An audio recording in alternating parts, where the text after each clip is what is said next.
You're now listening to Flight Radio. Being authored by Archangel Uriel. Yeah. Why? YOLO. It's the Pollen Man. Shit.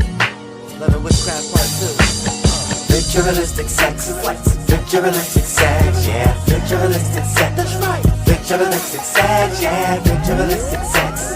Girl, you put a hex on me. Yeah. Ritualistic sex. Ritualistic sex. Yeah. Ritualistic sex. Girl, you put a hex down. Look what you have done to me. You did some vibe and witchcraft shit. You did some shit to me that I can't get back from, yeah. Got an angel falling, I can't get back up, yeah. Nobody told you that you had to live that rough, yeah. Caught in the light and the fame, yeah. Got me thinking that you brain dead. You cheating with you and yourself and you got caught in the same bed. Got me thinking that you no longer got the same head. Your mentality switched, you ain't got the same plans. Yet a parliament can't land. I was looking for support, girl. Yeah, you got a lot of wealthy thoughts, but we living in a poor world. My soul group is so thorough, no esoteric that's just standing away. Got me saying you go, girl, taking over the world, no one standing your way. Can you go like the candles, okay? Too hard to hold, but I can handle you, babe. You gave me so much, goddamn I should pay. Thanks for giving like him on your plate, yeah. When it's just you and I, flying through the sky, we just got unified, yeah. Ritualistic sex, ritualistic sex, yeah. Ritualistic sex, that's right. Ritualistic sex, yeah. Ritualistic sex. Girl, you put a hex on me. Alright, yeah. Ritualistic sex, you know. Ritualistic sex, yeah. Ritualistic sex, for sure. Girl, you put a hex down. Look what you have done. To me, you did some love and witchcraft. Like boss, you got me out here sounding like the Bee Gees. Like boss, you got me out here sounding like the Bee Gees. Like boss, you got me out here sounding like the Bee Gees, girl. Yeah. That's right. Oh yeah. Like boss, you got me out here sounding like the Bee Gees. Like boss, you got me out here sounding like the Bee Gees. Look what you have done. Some witchcraft, baby. You got me caught up in a spell all day. What you want from me, yeah. You got me caught up in a spell all day. What you want from me, yeah. You got me caught up telling tales all day. Now what you want from me, yeah. You be forgetting what I told you. You unlocking spells, yeah. Ritualistic sex, ritualistic sex, yeah. Ritualistic sex, that's right. Ritualistic sex, yeah. Ritualistic sex. Girl, you put a hex on me. Yeah. Ritualistic sex, yeah. Ritualistic sex, yeah. Ritualistic sex, for sure. Girl, you put a hex down. Look what you have done to me. You did some love and witchcraft.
Hey, yeah, this is my common flow ain't common though. I'm a Commodore, these niggas more dominoes. Saturn return got me feeling like it's time to go, so I'm staring in the magic mirror like dominoes.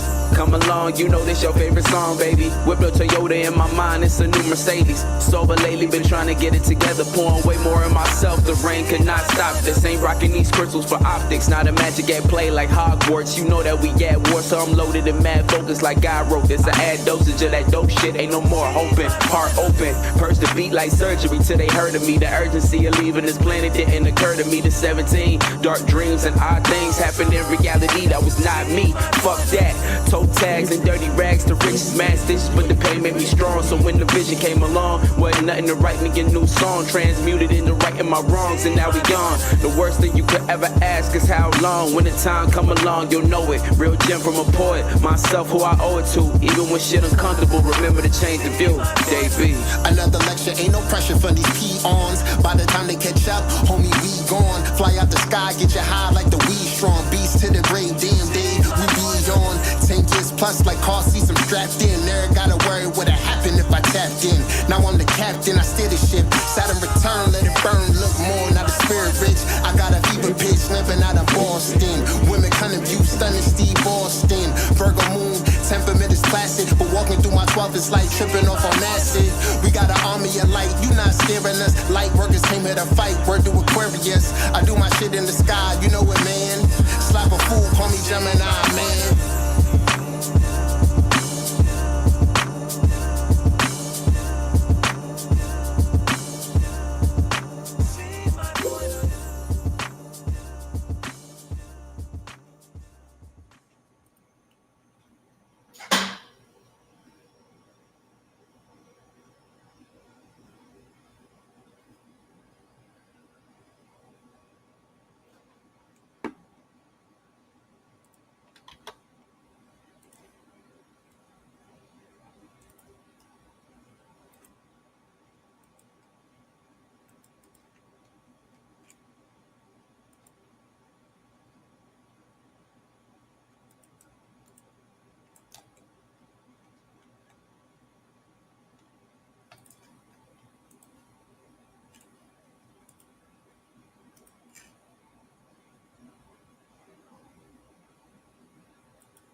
I got that, and I know you want that, yeah. I said I got that, ayy, and I know you want that.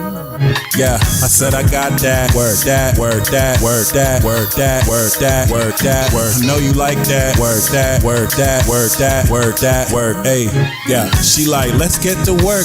Bitch, I been working, and you about to work for me. Now get twerking. Shake that money, make it, then reverse it. Bring it back, show me that you're really worth it. I work hard, but I'm hardly working. I work smart, getting paid while I work it. Imperfect, but I'm still perfect. I'm old school. Write my curses out in cursive. I get though. Hey. Bitches call me Simon cause I said so. And these niggas choking, they got strep though. I get low. Then kill him with the birdie, that's my death stroke. Fuck with me, you could get your wig popped. Headshot, headshot, like a battle rap. Hit you with my battle axe. Says you him, you not that. Bitch, you know I got that. Word that, word that, word that, word that, word that, word that, word. I know you like that. Word that, word that, word that, word that, word that, word that, word. Bitch, I got that. Word that, word that, word that, word that, word that, word that, word. I know you like that. Word that, word that, word that, word that, word that, word. Nala Brown, Gemini magicians always plotting on a deal. Putting in that work like this cotton in the field. Another beat, another meal. Brother speaking how you feel. Word to mama, but working on the trauma so it heal. Keep it real, milk on the black milk. Raised by the pimps, used to let they head tilt. Thread straight silk, working on caprices. They trapping on the block while I'm working on my thesis. Nala Brown, king of the Tissound, Brizzag. Sigmas, I'm stepping and rapping for the Sisag. Nigga, where you been out searching for lust? Buffalo came up, Griselda working on trust. I see the moves and took a cue to get my biz tight. Things in proof. I'm up working every midnight. True MC, third base like search. Word in my face on a book. I got work. That work that work that work that work that work that work that work. I know you like that work that work that work that work that work that work that work. Yeah, I got that work that work that work that work that work that work that work. You know you like that work that work that work that work that work that work. Ayy.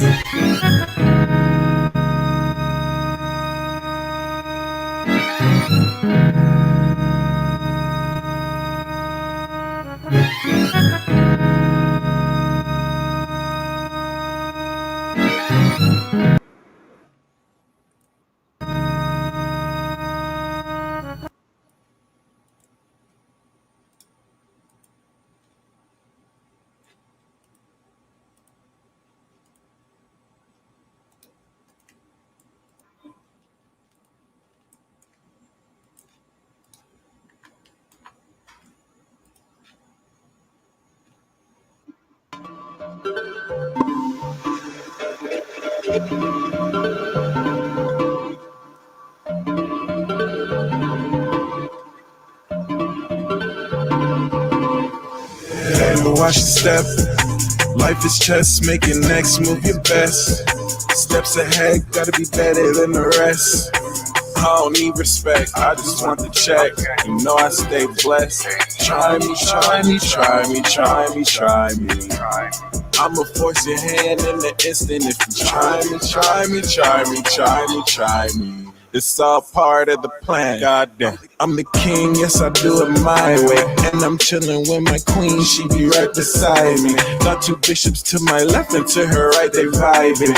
And my knights taking L's, but they still riding. Check this out, okay, I'm never ever wrong. My intellect strong. Take my knight with your bishop, take your bishop with my pawn. This won't really take long before you get wrecked. Got my rook up on your neck. Oh God, now your ass a check. Hey, better watch your step. Life is chess, making next move your best. Steps ahead, gotta be better than the rest. I don't need respect, I just want the check. You know I stay blessed. Try me, try me, try me, try me, try me. I'ma really make you learn your lesson if you try me, try me, try me, try me, try me. I got the master plan. I'm the king, yes I do it my way. And I'm chilling with my queen, she be right beside me. Got two bishops to my left and to her right, they vibing. And my knights taking L's, but they still riding. With perfect timing, there's no right or wrong, only real or fake. Never been a phony, no, I can't relate. Take out your whole squad, till there's nothing left. Got my queen on your neck, now your ass should check. Better watch your step. Life is chess, making next move your best. Steps ahead, gotta be better than the rest. I don't need respect, I just want the check. You know I stay blessed. Try me, try me, try me, try me, try me, try me. I'ma force your hand in the instant if you try me, try me, try me, try me, try me. It's all part of the plan. I'm the king, yes I do it my way. And I'm chilling with my queen, she be right beside me. Got two bishops to my left and to her right, they vibing. And my knights taking L's, but they still riding.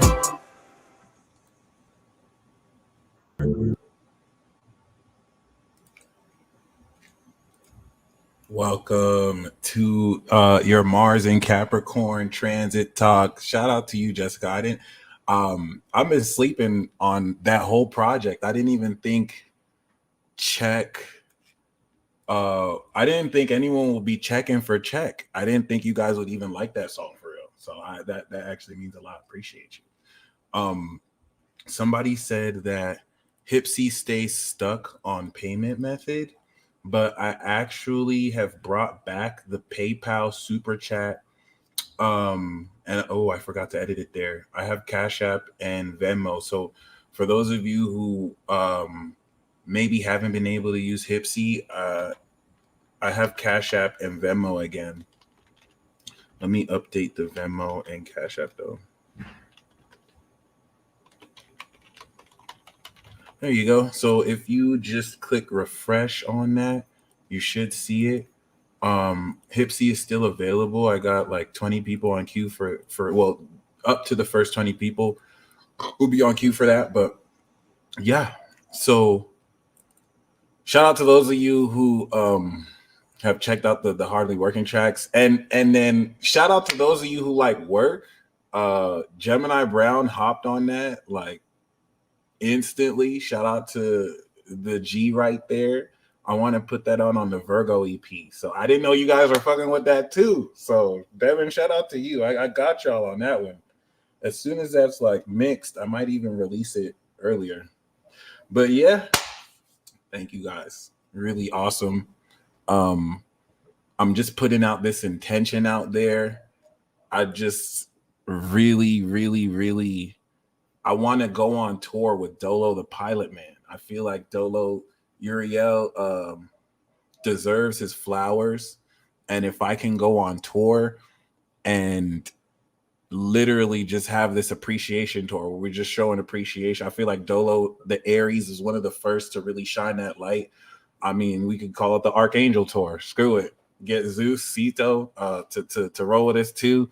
I still have my vision on that. But yeah, y'all. I think this is really on the verge of stepping into this next frontier. And I'm glad to be walking this path with you. And as I titled this, Awakening the Path of Exaltation, Mars theoretically in its exaltation right now, or as they say, yeah, I feel you. I'll brush up on that. You know, it's definitely a really pivotal point where I think you're going to step into your power and awaken it like never before.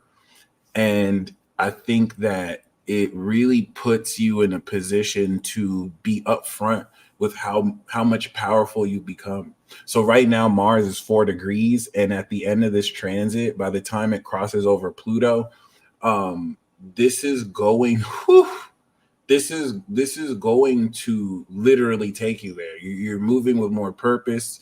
You're still sowing the seeds, but it's something to keep in mind. All right. I think you're going to be very pleased with your progress.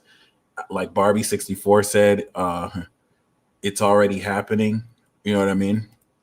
And I love it. Shout out to Giselle. Shout out to all of you who already feel and experience this happening. I will always like to say the best is yet to come.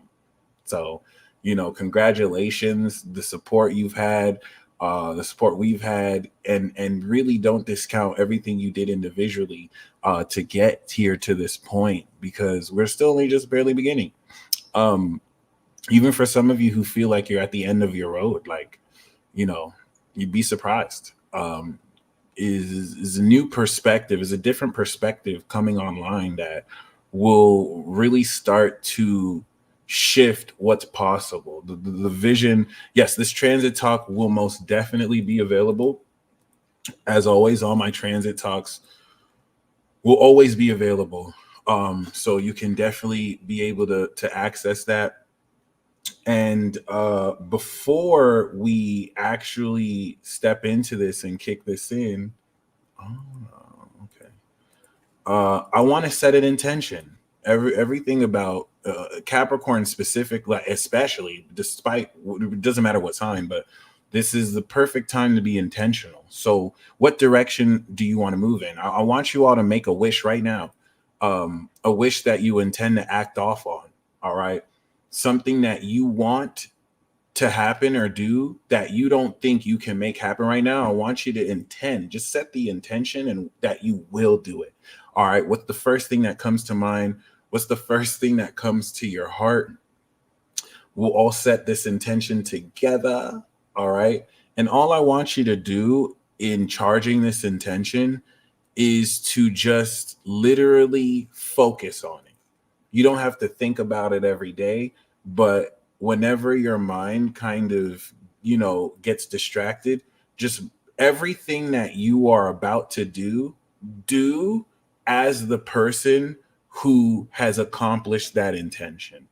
that's one thing I challenge you to do, all Mars in Capricorn. And I think you will be delighted to experience exponential effects of such. All right. Yeah, I need to put those in there too. So I'm going to update this again so I can include the usual manifestation videos that I put. Just very valuable resources in case you forget that you could take your power back at any moment. A lot of what, distracts people from believing or really just staying in that flow is not seeing the 3D external environment catch up to your consciousness. And that's not going to be an issue anymore. Okay. Like it never was an issue. And as this kind of disillusions, as reality is getting more like the dream, as you're waking up more in this waking dream, it's going to feel like you're in creator mode more than ever. And I think the best analogy for this is Spider-Man just getting his powers and his uncle telling him with great power, or grandpa, with great power, or Uncle Ben, with great power comes great responsibilities. Okay. And with great power comes great titties. That's crazy. I didn't even realize how true that was. But yes, this puts you in a position to really ask yourself, now that you have everything you want, what will you do with it? And you're going to be tested very greatly on how you personally maintain that conviction versus waiting for you to see it before you believe it. Okay. Those of you who take action before you see evidence of this because you are generating it from within you, you're going to advance in leaps and bounds, especially by acting off these synchronicities. And please understand that a lot of these techniques are not to, when you do visualization, when you do repetition, if you're doing these things, so if you're like saying, I've manifested my intention, I've manifested my intention, I've manifested my intention, I manifested my intention, and you're doing it in order to force change, you're doing it wrong. I mean, I don't think you can do it wrong. You could try that. But when you don't have to really do these techniques. When you reinforce this repetition, remember, this reality is not real and local. So don't think, do it. When I know, remember, I can speak from experience. I was in a place where I wanted $1,000. That's why I'm in Vegas. Like I wanted $1,000. I didn't know how I was going to make it. And it came in less than 24 hours. This is why I'm saying, like, talk to these planets. Like some of you are connected with certain, other than that, they're not your gods. I would say they're like liaisons, but something to keep in mind. You don't even have to actualize a plan. You just all comes from within you. But when you are saying, I've manifested my intention, I've manifested my intention, you're not doing it in order to make it happen. You're saying it as confirmation of it happen. When I say I've manifested my intention, I gave that to myself. I don't have to wait for it to come. It's here. So if that's delusional to you, you might still be brainwashed. There's no physical evidence to purport that what you're imagining hasn't happened just because you don't experience it physically. When you hallucinate your conscious reality, all right, and sit on that visualization as long as possible, you are doing everything as that person. And so that is the transformation that aligns this to you. So you really, on this path of exaltation, you really want to monitor what it is that is stopping you from giving yourself what you want. Is it a projection from others who projected their disbelief in you? Is it you feeling you're not worthy?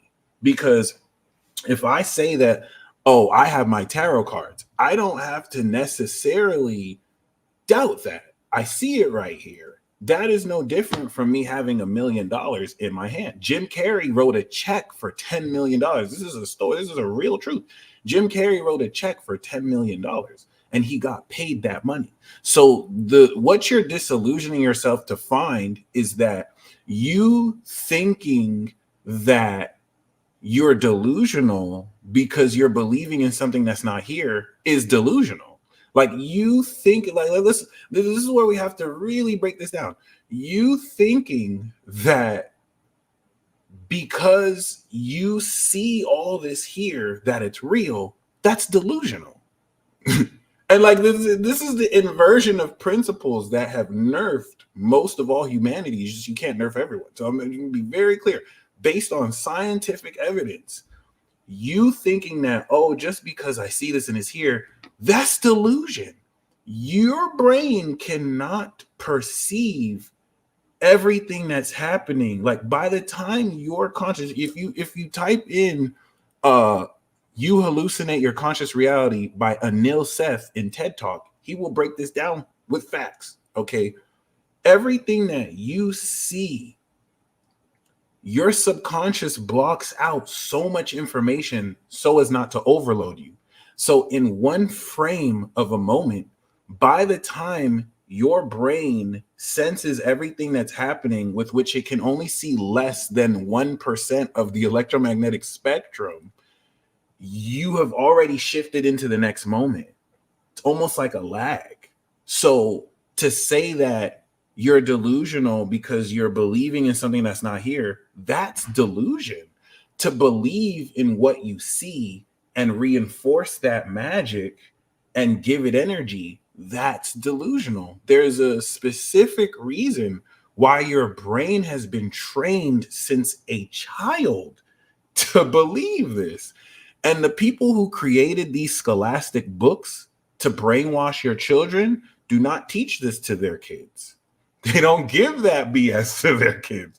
They're practicing the stuff that you might think is delusion. So this is where, where your attention goes, energy flows. And we're not telling you to just, just desire. We're not talking about, oh, I want this, I want this. All you're doing is setting the intention that this is what I want and I already have it. Everything I'm doing is as the person who has it that's going to meet it within space-time, because you're not here. If you really knew your soul, you would know you're not here. Your soul exists outside of this physical matrix, directing through your brain as a processing unit your experience in here. So you can quite literally decide, I have this. I've done this before. Like, this is great. And the fact that I've done this before means all 290 plus people in this chat have done this multiple times. You do this every day. Okay. I have written down on a piece of paper, because I got the Gemini magic. Gemini is word magic. I've written down on a piece of paper, I will receive this dollar amount in this number of minutes. And it happened just like that. That's not even magic. That's as simple as breathing. I'm not super magical because of that. You do this every day when you reinforce, oh, that person doesn't like me because A, B, C, and D. You can change that. You can literally revise that. So the reason why I keep saying that is you see people who are asleep. You see people who you tell this to, and they're like, I get it, but I mean, like, I'm really trying to do this. And it's like, my G, you just have to believe in yourself. Like, that's like, really understand why it is. There is a concerted effort for you to not have this level of belief in yourself. It's okay to doubt yourself, but you have to really kind of be real. And that's the beautiful thing, because Mars in Capricorn is going to literally force this awakening. You're going to either stumble into this ability to control, right? Or you're going to reluctantly You're going to either stumble in disability, or you're personally going to realistically just own your power and take it and move it in. I think the reason why some people feel they can't control even the outcome of how things happen is because you can get so caught up on what didn't happen the way you want. You don't realize there's a higher self version of you that's like, I know you want it this way, but I'm you outside looking in. I can see that this is better. There's a version of you that is outside of time. So it already knows what you're about to. If you understand that, even though it's going to be hard for some of you to believe because it might trample your beliefs in free will, this life is a story. Like, there's a book of life. Some of your names are written in the book of life. When judgment comes, your name is your magic word. It's your soul name that you say that activates your power. It's in the book of life. So like, life is a story. It's a perfect story that before you were born, the end of this story was already written. From beginning to end, from the beginning of this experience, the end of this story was written. Facts. So while you are experiencing this story, you don't realize that this book is perfect. This is a perfect story. And you might be a main character going through chapter 7 of the trials, not even realizing how the story ends, not even realizing, not this fake happily ever after dream that you give up. The reality is perfect. You might get so caught up on what you don't like to see, you don't realize the good, the bad, the ugly. It's all perfect.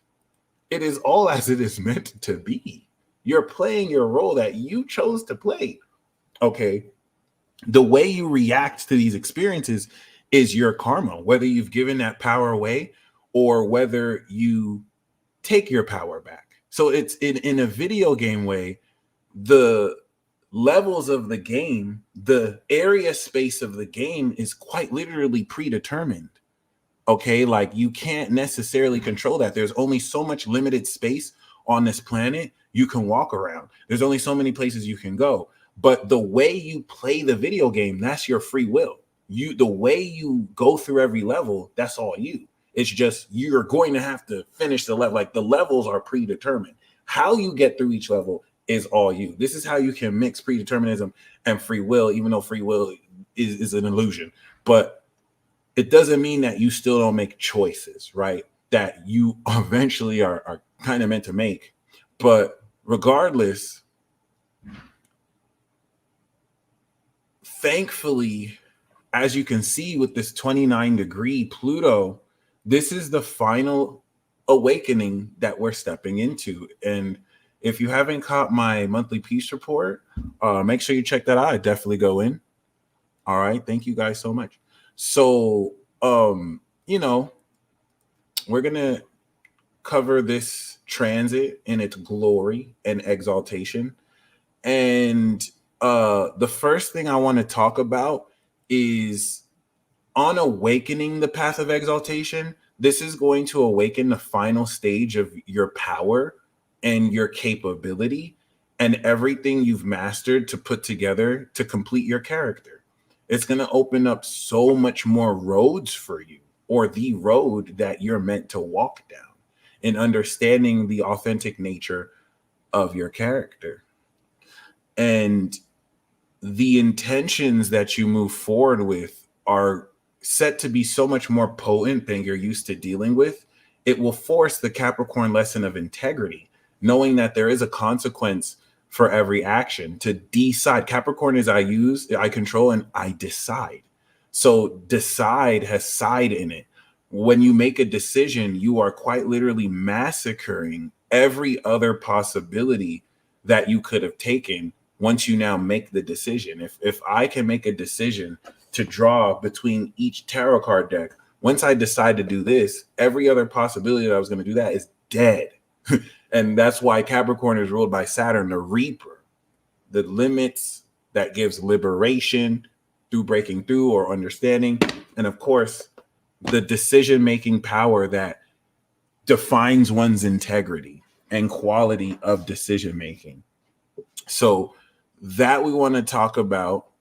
And then we also want to remember Venus is feminine sexuality. Mars is masculine sexuality. Venus is how you like to take it or what pleases you or receive pleasure. Mars is how you like to give it, to pitch it. Okay. And this transit is going to be the first major transit to revolutionize your relationship with sex. So, not to say that you haven't done this before. What the fuck? Did I get a package? I'll be right back.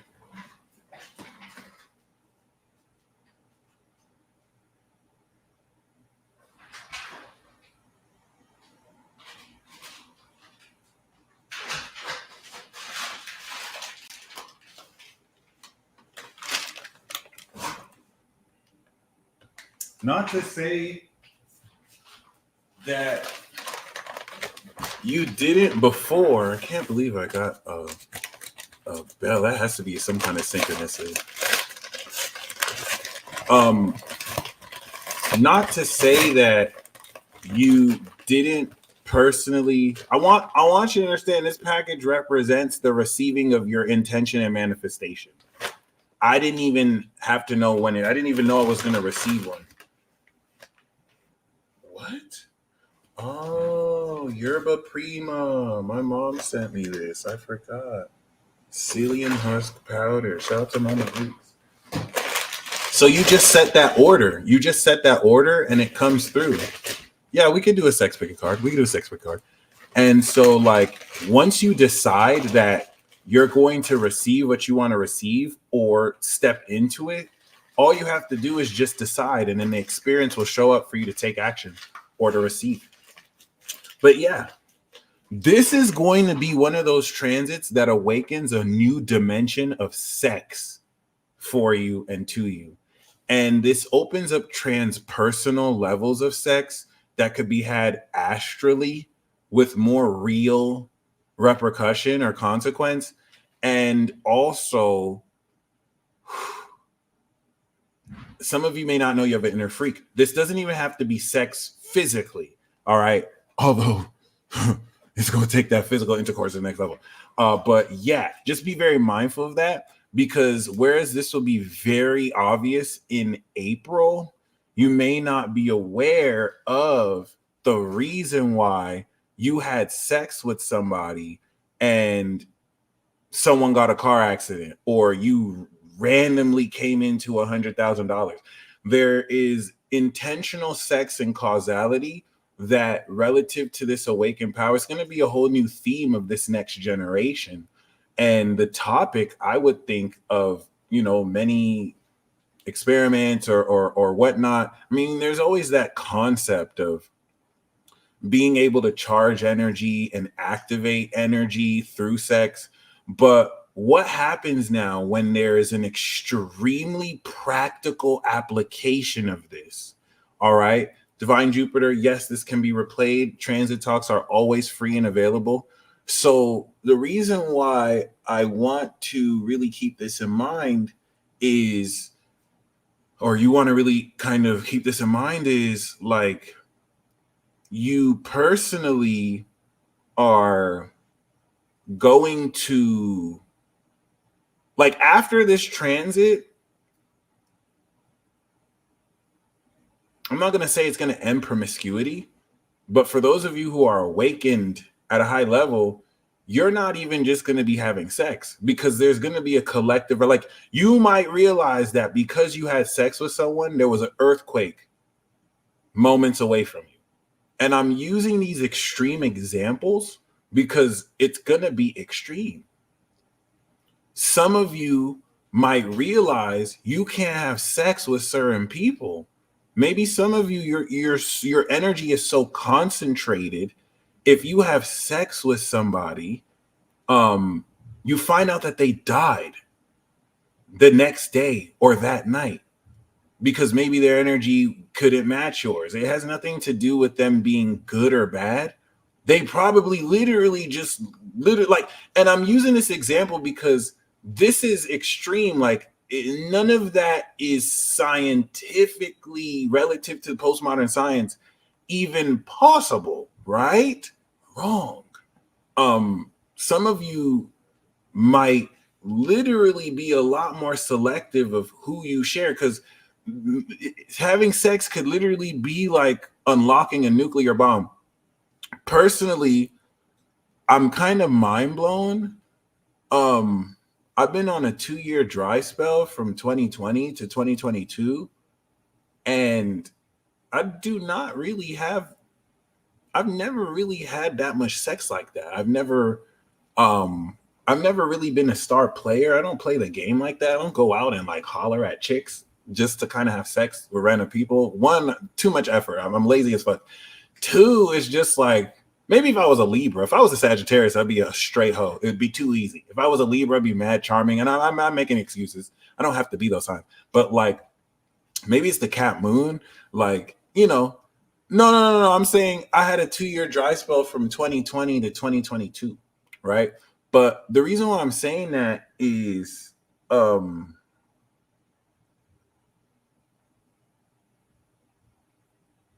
the nature of sex that I've had since awakening and that dry spell. Let me know if you know what I'm saying? Ever since I broke my dry spell in 2022, I have evidence of the goddess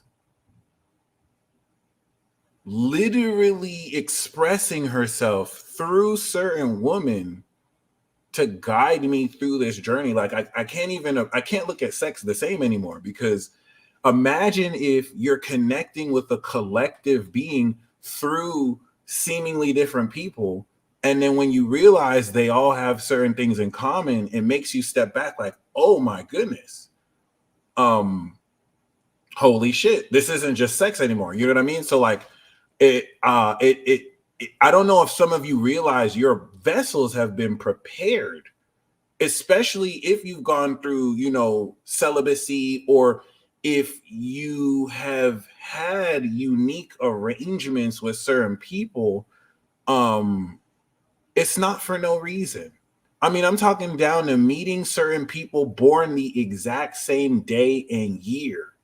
You know what I'm saying? With certain aspects.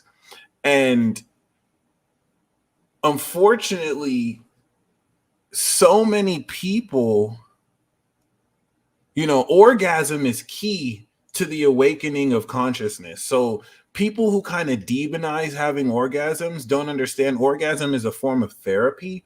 But the reason for, commitment is to keep pure that vibration. Unfortunately, you have so many children. No, Old Angry Boss, it's quite literally that. Like, I didn't realize that, like, the goddess taught me a lot. I didn't realize that, like, you have her vessels walking around here. It's not a fucking game. I'm not gonna lie, it's not a game. Like, I really took the cat serious now. Like, it's crazy. The key to awakening is orgasm. And it doesn't have to be induced through physical intercourse. They're already happening all the time, but please understand there are forces beyond your physical awareness that set up these situations with your conscious awareness as well. But yeah, you feel me? Like, this is about to take on a much, much more powerful element. And unfortunately, like I was going to say before, you have children, you have people who are mentally still in high school. You have people who feel like sex is just something you have for pleasure.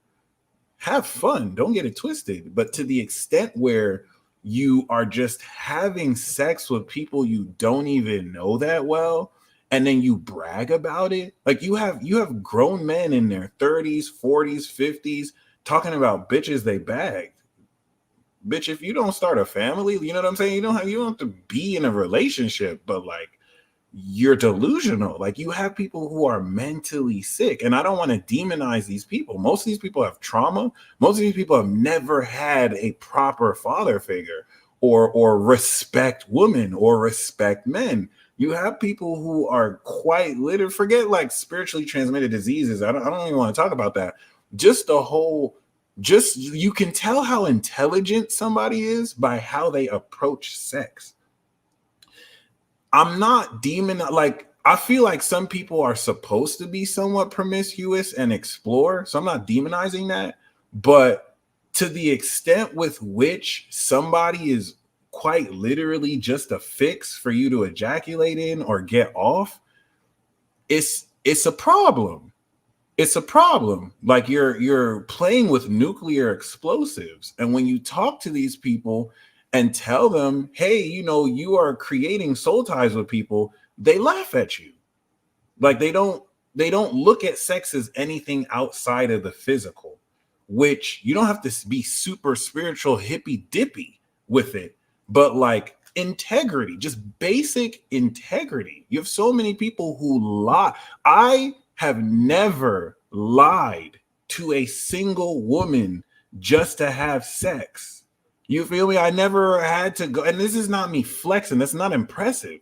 I'm just saying, like, the proliferation of this, where it's like you have people playing a game. People are literally playing a game with something that is sacred. And the reason why I have to talk about sex is because Mars is how you have sex. Mars is how you have sex. Personally. Okay. So it's like,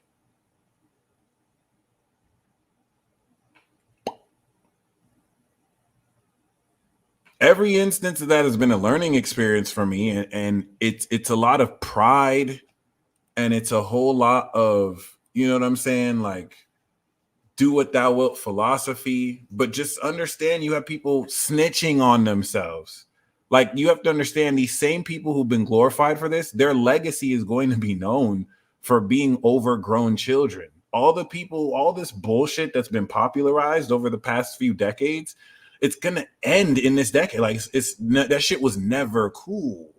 That shit was never cool. You saw people who had stunted development, people who are mature. They don't talk as much. You're not gonna hear this stuff out there. But like, it's crazy how you still have grown adults talking about playing the game. What game are you playing in your 40s and 50s? Because you feel like you have money or status to do so. I can't hate on someone like that. That person is mentally ill. And that's what I'm saying. You have to be careful about what energy you're exchanging with people who at a moment's notice will use you for an orgasm. It's crazy out here. It is crazy out here. And this is why people harness like less than 0.1% of sex. If you knew how powerful sex was, you can literally set an intention with your sexual partner. If you doubt me right now and you have a sexual partner right now, you can set the intention to instantly manifest 100 grand. All right. And there's actually an exercise. Like, there was a study that, shout out with Dreaming with Tess. She posted this on her TikTok. There was a study they did where they tested women's ability to manifest. Yes, they tested this. And they realized that women, because of the fluctuation of their emotions, they're able to manifest bigger things. Inconsistently, though. But they're able to manifest much bigger things. And I've experienced this. Men, they found, don't manifest as big things as women, but they manifest so much more consistently. And I've experienced that to be true. What they found out is that when they put the man and the woman together, it maximized their ability to manifest and combine those elements. Two men couldn't do it, two women couldn't do it, but the man and the woman were able to do this. All right, platonically, romantically.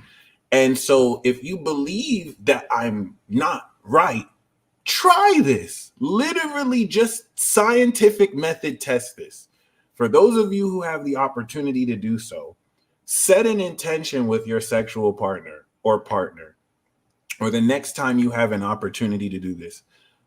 Both of you look in each other's eyes, the windows of your soul, you're activating that soul connection, and set the intention. We have $100,000 right now. I know this is true because none of you have ever tried this. None of you have ever tried this. And some of you haven't even done this and experienced results. And you didn't even know that this is what. So Set that intention and make it extreme. I hope you're laughing. I hope at least if you're laughing, you will try it. Okay, because you can literally tie it by the lunar cycle. If you want to do this on a new, this is the basis behind new moon sex, by the way. You like all the stuff I talk about, the new moon sowing the seed. You can literally time sex by the new moon. Sex created you. It can literally manifest your intentions in less than 9 months because you're not, you know what I'm saying? So you and your partner make it extreme, $100,000. And as you are having sex with your partner, the woman, or it doesn't matter, you can alternate who, you can literally just visualize the money or whatever you want and literally feel it as you are intentionally stroking. Literally see this, literally speak it. This is what, like, this is sex. This is why Taurus of manifestation is opposite what? Scorpio sex, transformation. This is why Scorpio is the alchemist.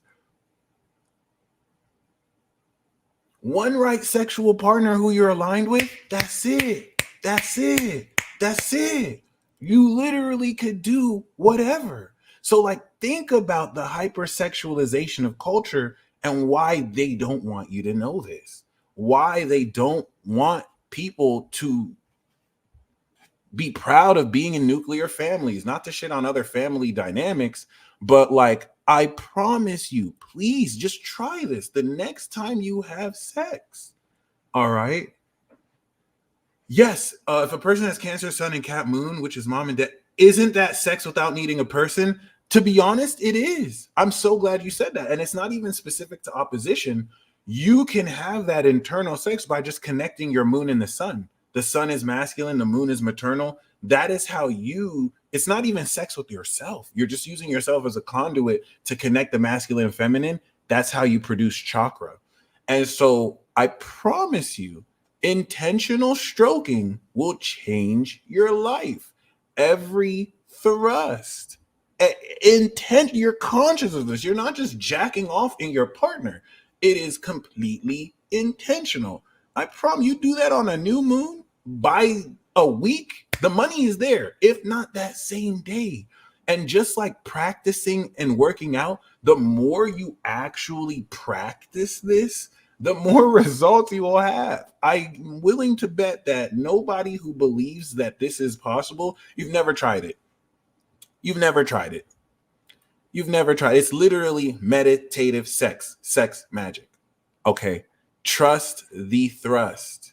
All right. And a dry spell is one of the most beautiful things that can happen to you because you're purifying your body. It's better to have a lot of intentional sex than a little bit of just careless sex. It's not about how much you have, is it intentional? Because you'll find when it's intentional, you're not going to need to have that much sex. Sometimes we can fall into the lust of the physical, but that's the lesson of Capricorn, overcoming the devil, the materialistic temptations that trap our spirit in our body instead of ruling our body with our spirit. And listen, the coolest thing you can be is a virgin. I wish I knew this before I lost my virginity. When I was young. First of all, I don't regret losing my virginity because a Sagittarius took my virginity and it's not how I thought it would be. But in retrospect, I think it was meant to be that way. But it was in the movie theater. But like, cool. She couldn't even believe me. She was like, "What? That was your first time?" And whatever. If I could still be a virgin right now, I would still be a virgin despite that. I don't regret how I did it, but like I would still be virgin because like just having that pureness, having that decision to really intensify that. So, you know, whether you do or whether you're a virgin or not, it's cool, but it's still very, very, very, very. Oh yeah, the next time we did it was in a laundry room. Tell me why she said, "Oh yeah, it was my second time in a movie, but my first time in a laundry room." I was like, Sagittarius. This is before I knew about zodiac signs. I was like, yo, I'm not gonna call her the H word, but it's like, okay. And I didn't realize. I'm glad it was with someone experienced not that we were, this was the first, I was 16. I was 17 when I lost my virginity. I was 17. So it's like, we didn't do anything crazy. Your boy, it's not like how I am now. All right. You don't want to see me now. And now I have you spazzing and shaking and whatnot. But I realized my goal and my job as the male, as the masculine, is to bring the woman to climax. Once she comes to climax, that is the release of the intention. So I could just play more of a service position. But I mean, like, this is Mars and Capricorn. The integrity to be true to that versus trying to use someone for sex. And this new Aquarian energy is what is going to open up a lot more of friends with benefit relationships, to where you can apply this sexual principle to someone who you trust that may not be your boy, girlfriend, or husband, wife, and you don't necessarily catch unnecessary feelings. But if you do have feelings with other, that's cool. You know what I'm saying? Like, imagine if you could literally connect with your friend and be like, hey, I'll take you to climax. You know what I'm saying? And that is a level of sexual maturity that takes it away from the childish friends with benefits where we just use each other for sex. And we are actually helping each other achieve our goals with the sexual maturity of that. But I mean, if it's too pure for enough for you where you want to be committed to that person, that's a beautiful thing.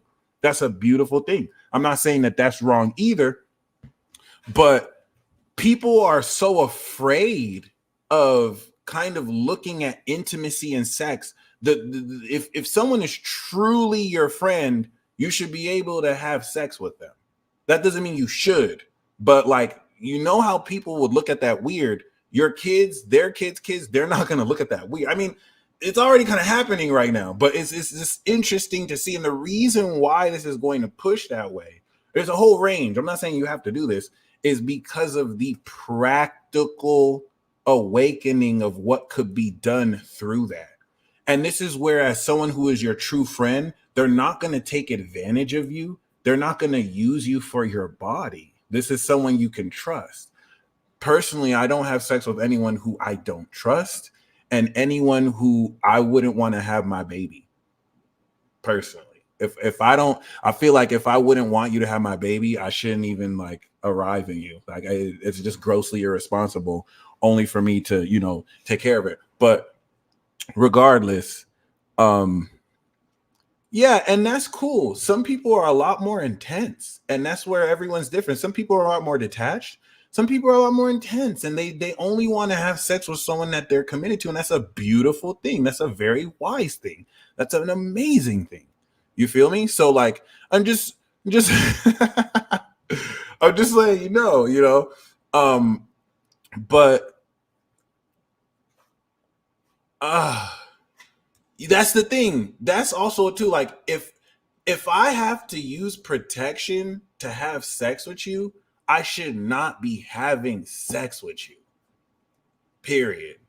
Like, I'll use a ribbed condom for the effect because it'll hit better. But like, if I'm worried about getting an STD from you or getting you pregnant, why the fuck am I having sex with you? It's different if you're my partner and you tell me, hey, I want you to use a condom. That's different. But like, if I don't know you enough to raw dog you, first of all, I'm Mars and Aries. I am a raw daddy. I don't believe in condoms. I just started to believe in condoms when I realized they were effective. I put on that ribbed condom and I was like, oh, this works. You know what I'm saying? I was like, okay, I could last longer. And then I started to be forgiven. But like, if I cannot go raw in you, why am I having sex with you? That means I either don't know you that well. That means you don't trust me, or I don't trust you. That means we're not close enough to where that's cool. I shouldn't even be having sex with you. Oh yeah, condoms are against my religion, personally. But you know what I'm saying?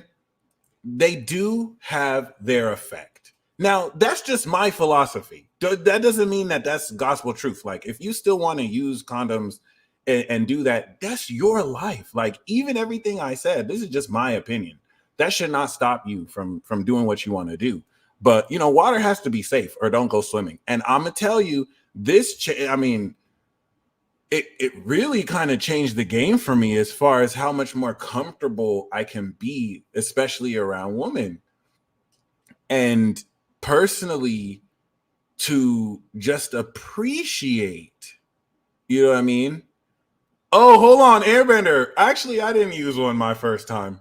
It is what it is.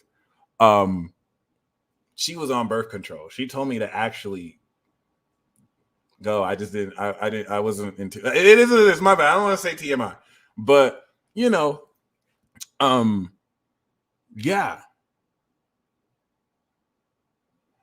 No, I don't believe in condoms because I'm a savage. It's effective. Like if it works for you, then please use it. Like don't listen to everything I say. But like, yeah. The reason why I want to talk about sex for a while about this is, as you can see, there's Pluto. Venus is going to join the party, and then there's that 5th house trine to Uranus and Jupiter. In fact, right now, Mars is trining Jupiter. So once Mars humps over that 5 degree, okay, this is going to actively evolve the potency of how much more stamina and how much more power the energy produces. And let me kind of break this down more. When you are having sex, it is producing pure energy. You have natural energy running through your body. Another person has natural energy running through their body. When you engage in sex that does not produce body dysmorphia, right? Because like that's something to keep in mind. The way the body was designed. Certain people, like if certain people have sex, it injures their body. This does not happen with men and women. You feel me? And that's not to make any philosophy. I'm not judging the way people do stuff, but like when the man and a woman have sex, it produces pure sexual energy. That's what Scorpio is. This is the basis of alchemy. Most people produce that energy and do nothing with it. Once you've finally been in that state, you can literally supercharge that energy. And so I am begging you, I am calling on the angels right now, the love, sex angels, whatever you want to call them. I promise you, before Mars leaves Capricorn, you will have the opportunity with someone you trust to test this out. You don't have to take it if you're not ready, but you will have the opportunity to test this out or set it up. I please am begging you to really test this. Like, don't just hear that I said this. Test this and then email me your results if you feel that I deserve to know. Honestly, whatever you do with sex is your business alone. But if you want, you know what I'm saying? If you want to let me know you try this true alchemy, it is what it is. And just be careful unleashing the forces of creation. The Big Bang was created by this. All right. So I'm not saying that you shouldn't go wild. Some of you go wild. You have a blast. I'm just saying be conscientious of what you're doing. Be 100,000% intentional. And unlike before, where maybe you may have not experienced these effects, you're going, look, you see how Jupiter is trining Mars? You're going to that Jupiter link is going to have you experience it instantly. It's going to transform the way you look at sex. And yeah, learn to have sex without another body, because this is opening up, by the time Mars goes into Aquarius, astral sex. Personally, I'm more of a cuddler. Honestly, like I've been so humbled based off of how the goddess has shown herself through sex. Like it is insane, like the patterns and everything, how I know, okay, this is like the entity is literally reaching out through these women and like teaching me experiences. I'm not even pressed for sex. I'd rather cuddle now. Plus, I'm an old soul, so sex is like, once I get horny, that goes out the window, and it's like I want to do it, but like I'm really not. I'm okay with just cuddling. Like if you cuddle good enough, it's literally like you had sex. There's a way you can cuddle, touch somebody, kiss somebody, touch somebody with that subtleness. You can give and induce orgasm. You feel me? It's literally like, or it's a good foreplay, but it's literally like, you know, really, yeah, that Taurus Venus for sure. It's super cuddly. If I didn't have Venus in Taurus, I would be a hoe. I'm gonna be completely honest. If I didn't have moon in Capricorn, like if my moon was in like Aquarius and my Venus was like in Gemini or Aries, I would be a complete hoe. I wouldn't even care. I probably would have had gotten people pregnant. Like the reason why I am fine-tuned for monogamy is because my Venus is so stubborn in Taurus. It's like, no, I need to have this loyalty. And then my moon in Capricorn cannot be out. It's on Saturn, so I have to be in integrity. And so I'm aware of my limits. Like that's the only reason why I just can't like see multiple people at once, or I just can't. I mean, I could talk to them, but like I'll be open about that. It's just like, and now I'm gonna kind of getting jealous of people who can, but you know what I mean? Yeah, too much Cap energy, it's like impossible. Like you might buy it, but like, meh. So, you know, Venus and Taurus is so stubborn, and I'm glad you guys love this convo. I want to have more of it, just to kind of be open in this expression. But anyway, I do want to really an understanding door, yes. And I promise you, like tomorrow during the new moon, where are we going to see Mars? Mars is going to get ready to, after the new moon, be 5 degrees. You see this trine? While Mercury is squaring Neptune to disillusion you from how the metaphysical really influences you, this trine is a 240-degree angle that will begin to harvest the powerful effects of this evolution of your desire and sex journey. Okay? Very, very, very important. Sarah, that's a very good question too, because sending nudes is sexual expression. This is Venus and Mars. And I mean, what two people do between each other is none of my business. It's really between you two. Just, I would say, approach it with respect and intention. You'd be surprised how just doing anything with the intention takes it to a whole nother level. So by the time Mars goes into Aquarius, some of you are connected with people in the astral. Astral sex is real. You can have sex with people in your mind, like it, and then integrate it physically. I call it ascended fappery. No, and then I be doing. I mean, I've moved on. I've graduated from that. Ascended fappery upped my sex game. I applied ascended fappery to physical intercourse. I had somebody ask if I grew bigger, and I just said my training paid off. Okay, I learned through ascended fappery how to transform, and then I did that for real in somebody, and now the neighbors know my name. Like, it's weird, it's crazy. You know what I'm saying? So like, you know, it was astral sex that taught me how to get better at physical sex. Astral sex is even better than the real thing. I maintain this. It got to the point where I turned down real sex because I could just have better astral sex. But because I also know that it's goddess sponsored, it taught me that I'm not having sex just to get off. It's a work of service.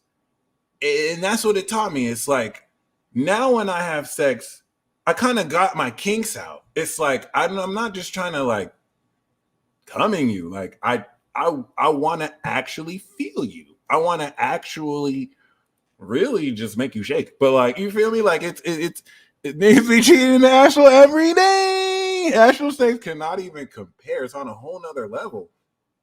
And it can also hypercharge your intentions. The thing about astral sex too is that you don't have to be conscious about it as well. I think men should know about orgasming without releasing thoughts. Exactly. It's also not personally, like you could be having astral sex right now because you exist beyond the physical. And that's where you get hit with certain waves. Because some of you have composite moon in Aquarius and Pisces, like your souls are connected out of this world. Ooh. My man, you can tap into that connection and it's not going to play out the way it does physically. 8th house needs bonds. So first of all, before we really start this, let's go back in time because Mars did retrograde. Wait, did it really retrograde last year? Yeah, it did. Mars retrograded in Gemini. Okay, so keep that in mind because the last time, so that means Mars has not hit Jupiter for a minute. The last time Mars hit Jupiter was in shady ass Pisces. Now, to my fellow Pisces, we love you out here. All right, we not hating. Nobody knows about how shady Pisces is more than Pisces suns and moons. They're able to call their own kind out. Okay, so I'm not saying that, I'm not throwing shade on actual Pisces, but you know, divine Pisces, shady Pisces. The reason why this is very key is what this is doing is we are harvesting a cycle with Mars that we started in 2022. Hurry up. Astro Seek. Getting impatient. You said, nah, Pisces shady. No, we love you, Pisces. All right. Well, every time I make fun of Pisces, it's out of respect. It's out of respect. I still look at y'all strange for being super magical, but like it is out of respect. So basically, you feel me? Oh, no way. No way. It was in Aries? It was in reckless ass Aries 2022. So we had this conjunction in super reckless ass Aries in June of 2022. This was where we actually sowed those seeds. I want you to go back to June of 2022. This is crazy because this was the year that I broke my dry spell. Okay. And compared to 2022 to 2024, when I broke my dry, and I'm going to use this as an example because I can literally use this cycle here. When I broke my dry spell, it was like playing a pickup basketball game after not playing basketball for years. You feel me? So your boy was a little rusty. You feel me? You know what I'm saying? Your boy was a little rusty, you know.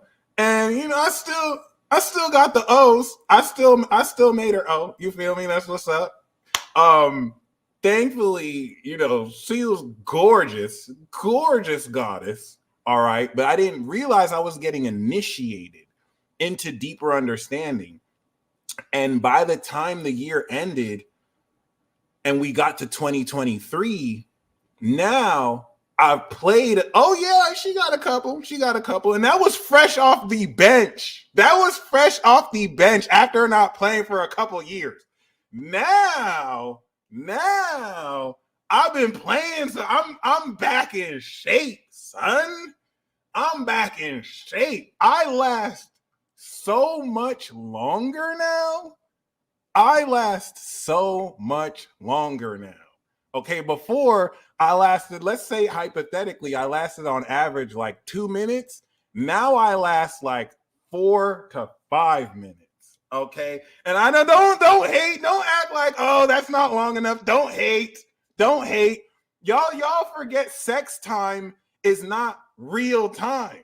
5 minutes real time is whatever. When you're in it, 3 minutes feels like 3 hours. Okay, what? It's only been 30 seconds. Don't play me. Okay, I've at least expanded like a minute and a half. It's a huge difference. Like I can actually, you know what I'm saying, float in there. I got the finger method. I got the tongue method. We can really go in. So like before, and then you're going to be like, oh, you brought dick. I stole that from Cat Williams. That's a Cat Williams show. And it's like, you feel me? All right. You feel me? Like it's different. Like before I didn't have that. And everything that I'm saying right now is a reflection of how maybe you might be going through. I just want you to use me as a model. Like maybe you've experienced this too. because everyone has a different sex life. But, and mind you,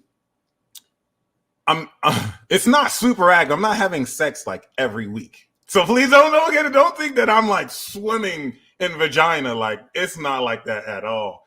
It's not like, I have had less than 5 sexual partners since I broke my dry spell. And I wouldn't even, because I can't even say that I have a sexual partner right now. I don't even remember the last time I had sex. But like, you feel me? Like, I know it was like maybe a couple months ago. But you feel me? I'm just saying, like, now I went from, oh, am I gonna, is this gonna be cool, to how many times am I gonna make her scream? How many times am I gonna make her scream? How many times is she gonna scratch my back? You feel me? Like,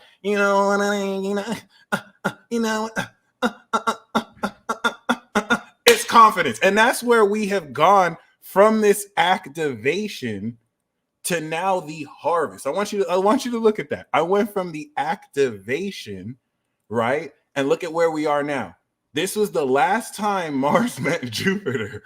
And now look at where it is. It's in Capricorn. And on that new moon, boom, we make that 240. We make that 240. All right. No, Devin, I am feeling myself. Like, there's a confidence that I have now that I didn't have before. And that's because I put in the work. I learned new technique. I actually gained experience. This sounds like violence. Oh my God. Oh my gosh. No, we not hurting anybody. I mean, I'm the one getting, this is probably shit. It's probably me, but like, it is what it is.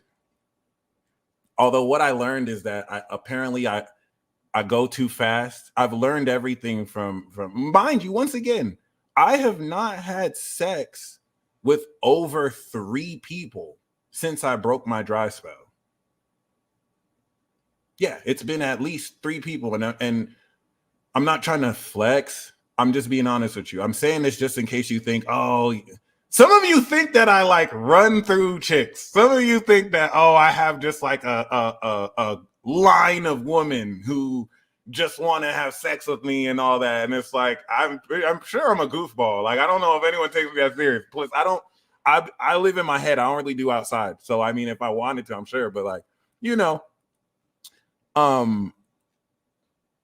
those 3 women, I realized, were connected in a way unrelated to each other that opened my mind towards, like, 2 of them literally had ISIS contacts. So it's like, oh shit, it's almost goddess sponsored. You know what I'm saying? Like, the way it happened was somewhat circumstantial. We didn't force it. It happened naturally. One of them was straight magic. You feel me? So it really humbled me. And it taught me how women are really the vessel of the goddess. I can't necessarily approach the yoni on some immature shit, and vice versa. You feel me? And it's now made this so much more of an adventure to appreciate how this can set up and how this could move forward. And see, this is the whole lesson of integrity. If I wanted the cat after this live, I really could.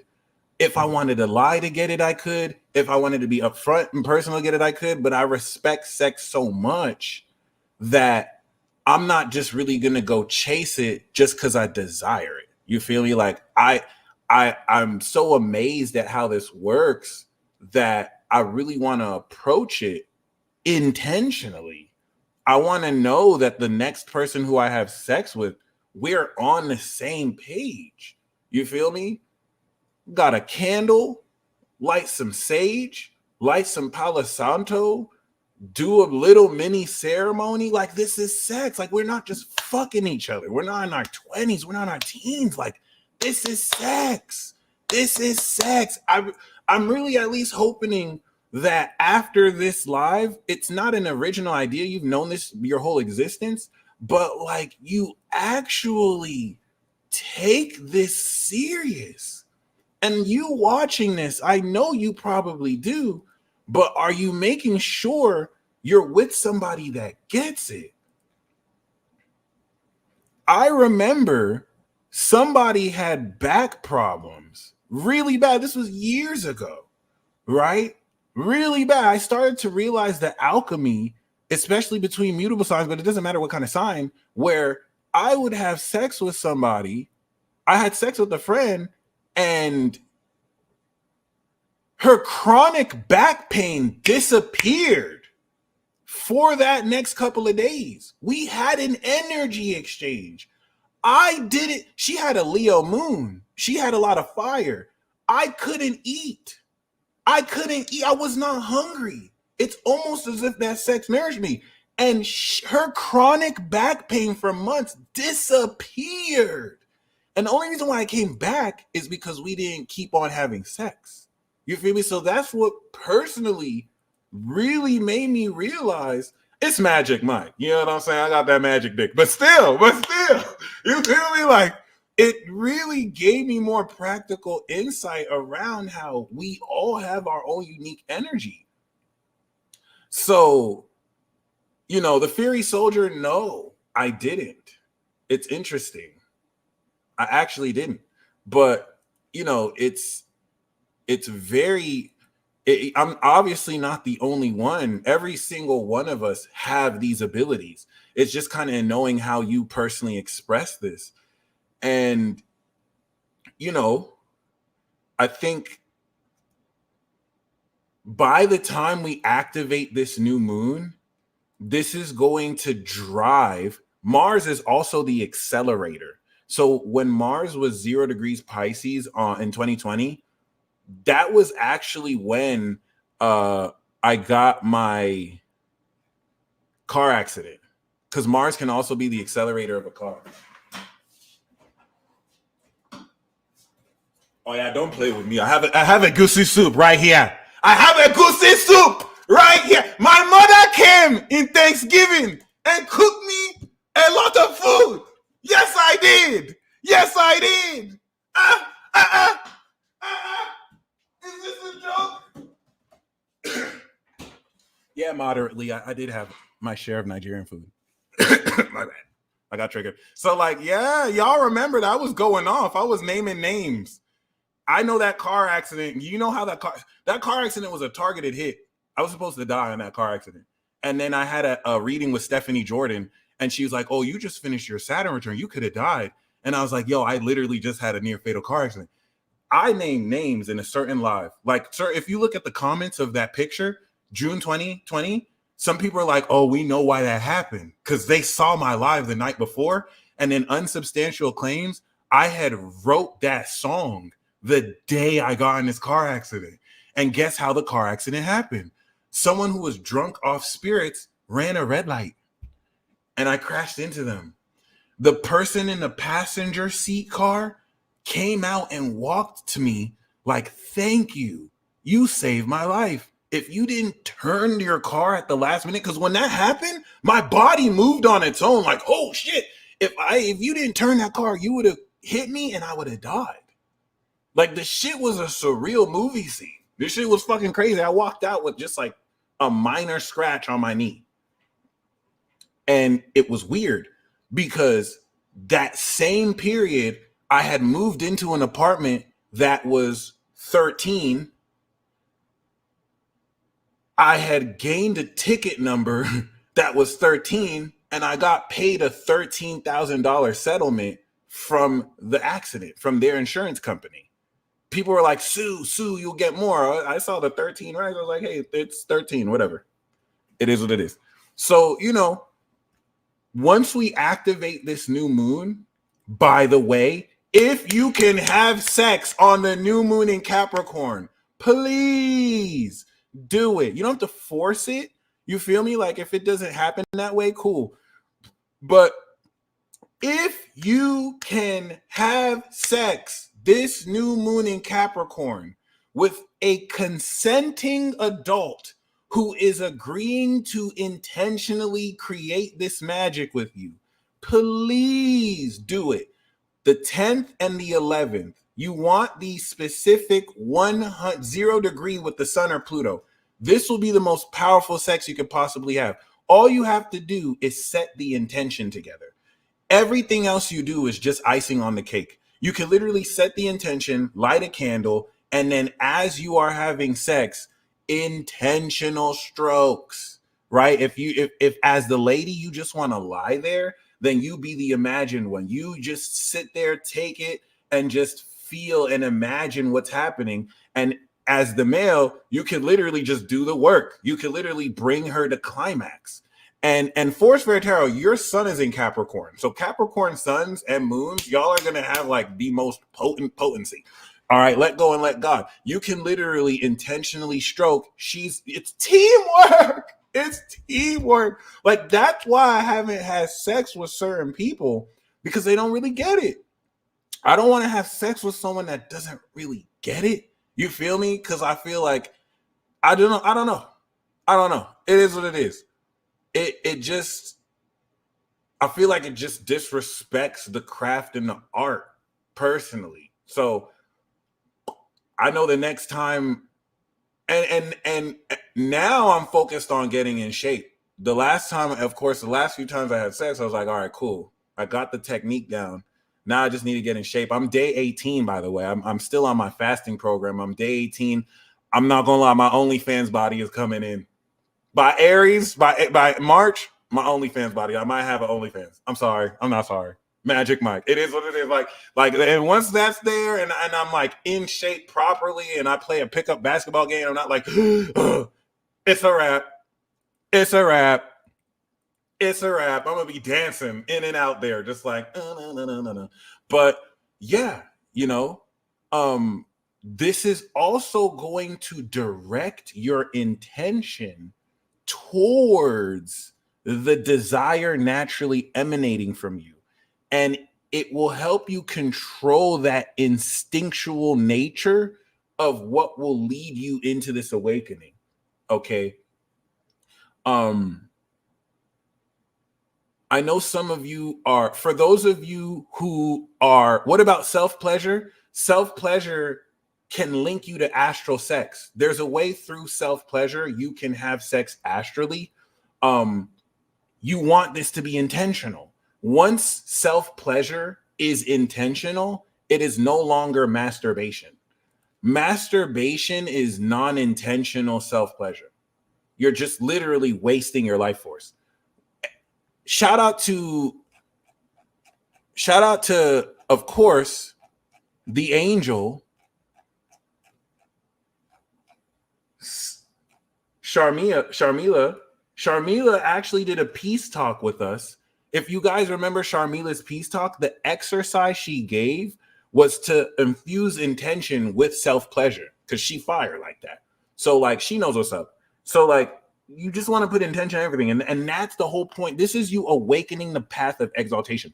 By the time Mars is done out of Capricorn, you're doing everything intentionally. Oh, shit. Okay, Vimar, thank you for your Venmo. Yeah, Vimar, thank you for your Venmo.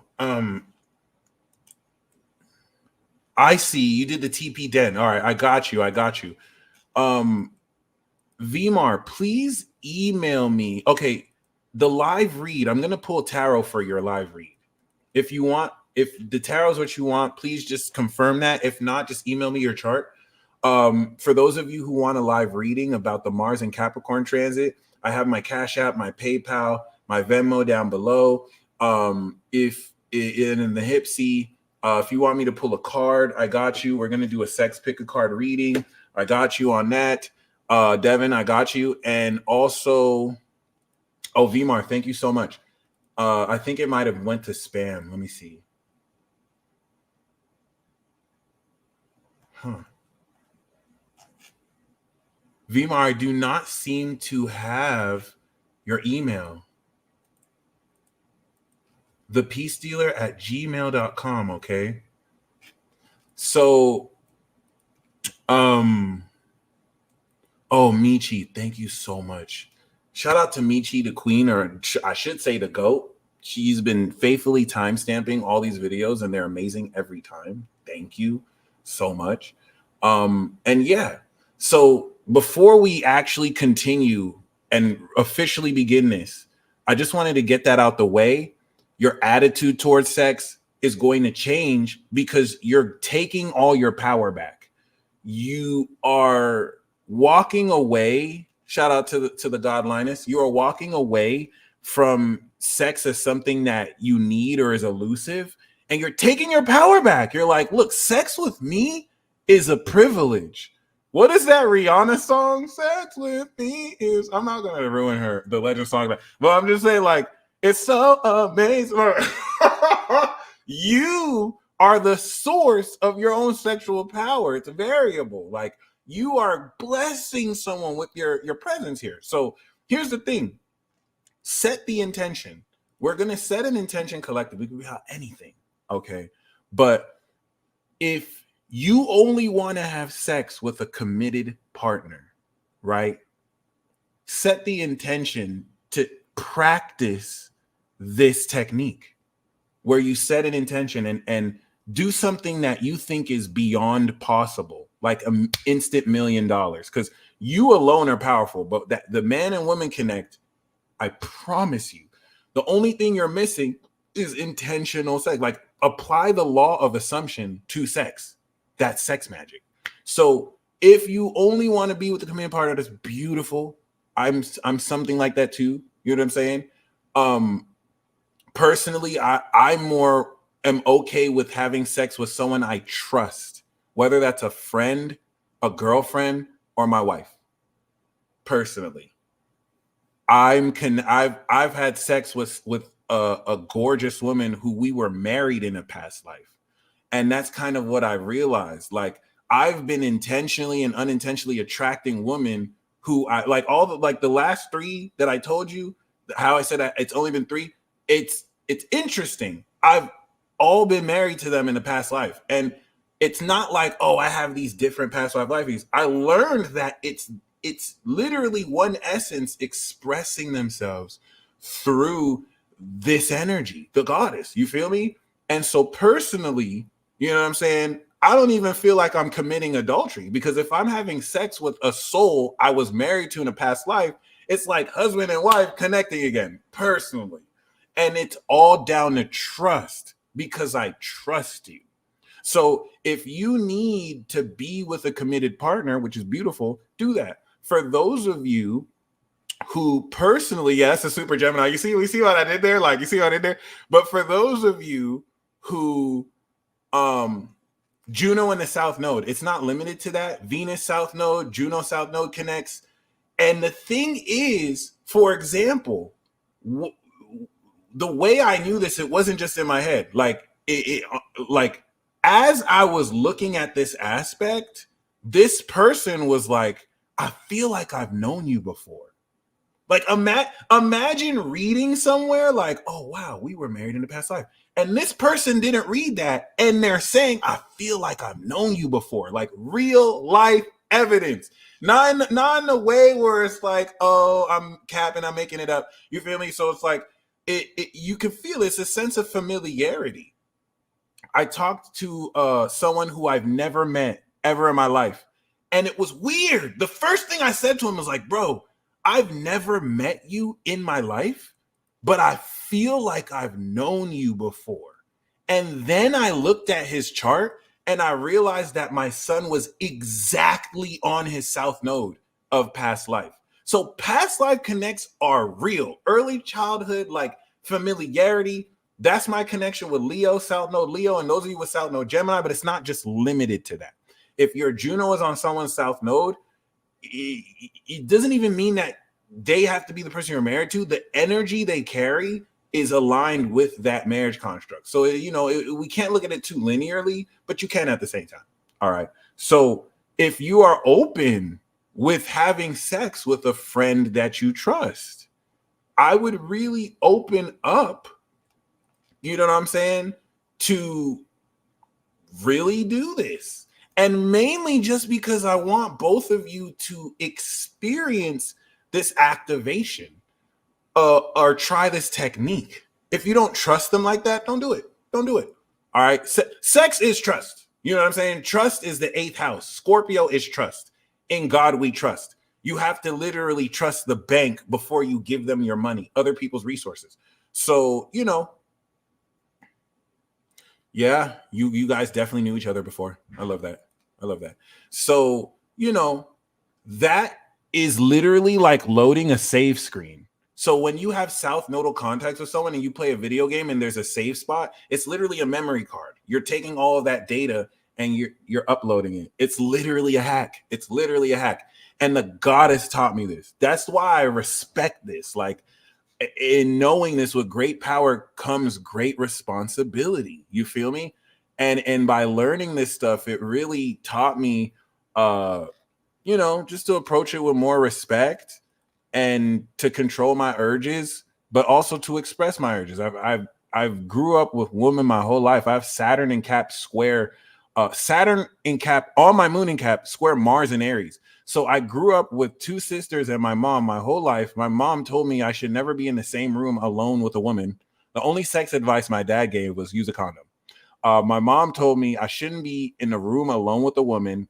She don't even believe in dating. Like, she's just also no sex before marriage. So like unconsciously, I have always suppressed my sexual desire. I'm literally coming to finally like express and release it.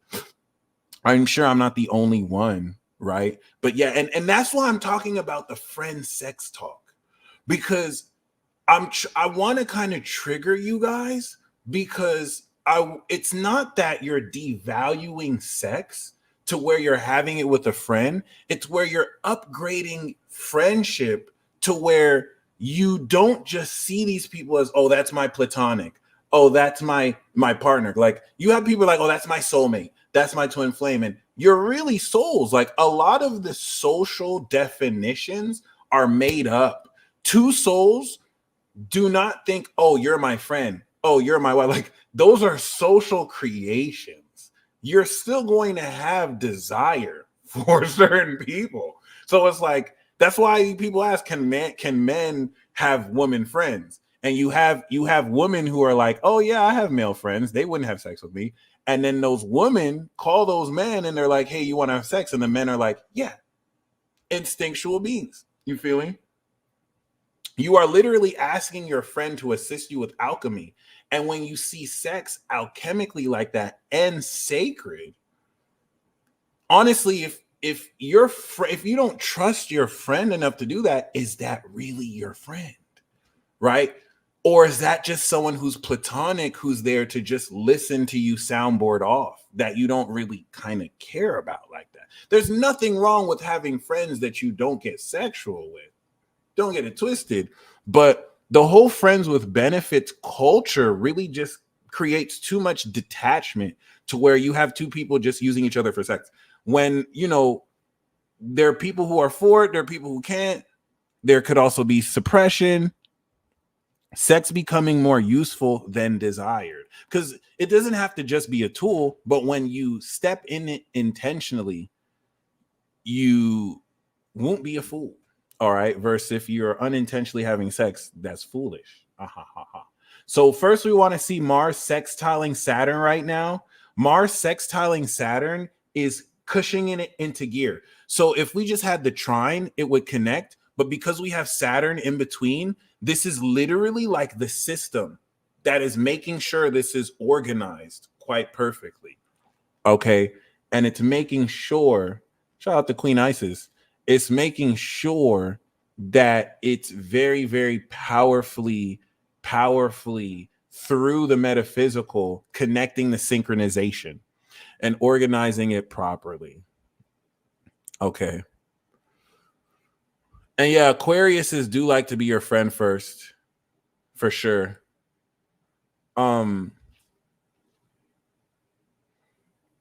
Before I broke the dry spell, Aquarius woman did me like that. She's like, nah, you need more experience to ride this ride. Okay. Aquarius, I'm getting my lick back. I don't care. Aquarius, I am getting my lick back. I almost want to share the story about the updates. Okay. Please. This might be a little bit TMI, but Aries, we need to run that back. The last time Aries we had sex, I was in college. It was 18. I was 18. We were both under the influence. We you know what I'm saying? Like, we weren't shit faced, but you know what I'm saying? It was some quick shit. Aries, we need to run it back. We need to run it back, Aries. We need to do it again. Taurus, mwah, mwah. And this is since I lost my virginity. I swear to God, like, I'm not a hoe. Like, I have not had that much sex with that many people. But thankfully, I just want to tell you my stories. Taurus, mwah, top 5 best I've ever had. Taurus, you're the only one who I came at the same time you came, and you were riding on top. Lilith vibes. She had Mars and Gemini on Eros on my sun. And the way that happened was completely magical. This was like 10 years ago. All right. Gemini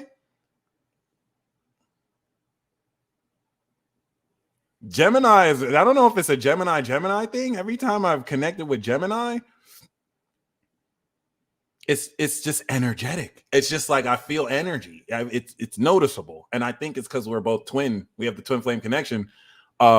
So, oh yeah, Cancer is my top 5. Cancer with me in the shape recently. I'm not gonna lie. I mean, it is what it is. But yeah, Gemini, it's been over a decade. We need to run it back. We need to run it back. Okay. Cancer. Cancer, Miss Wet. Yeah, Gemini will talk and then we'll do it. Cancer, we don't have to run it back, but we can run it back. You certified. You certified. You certified.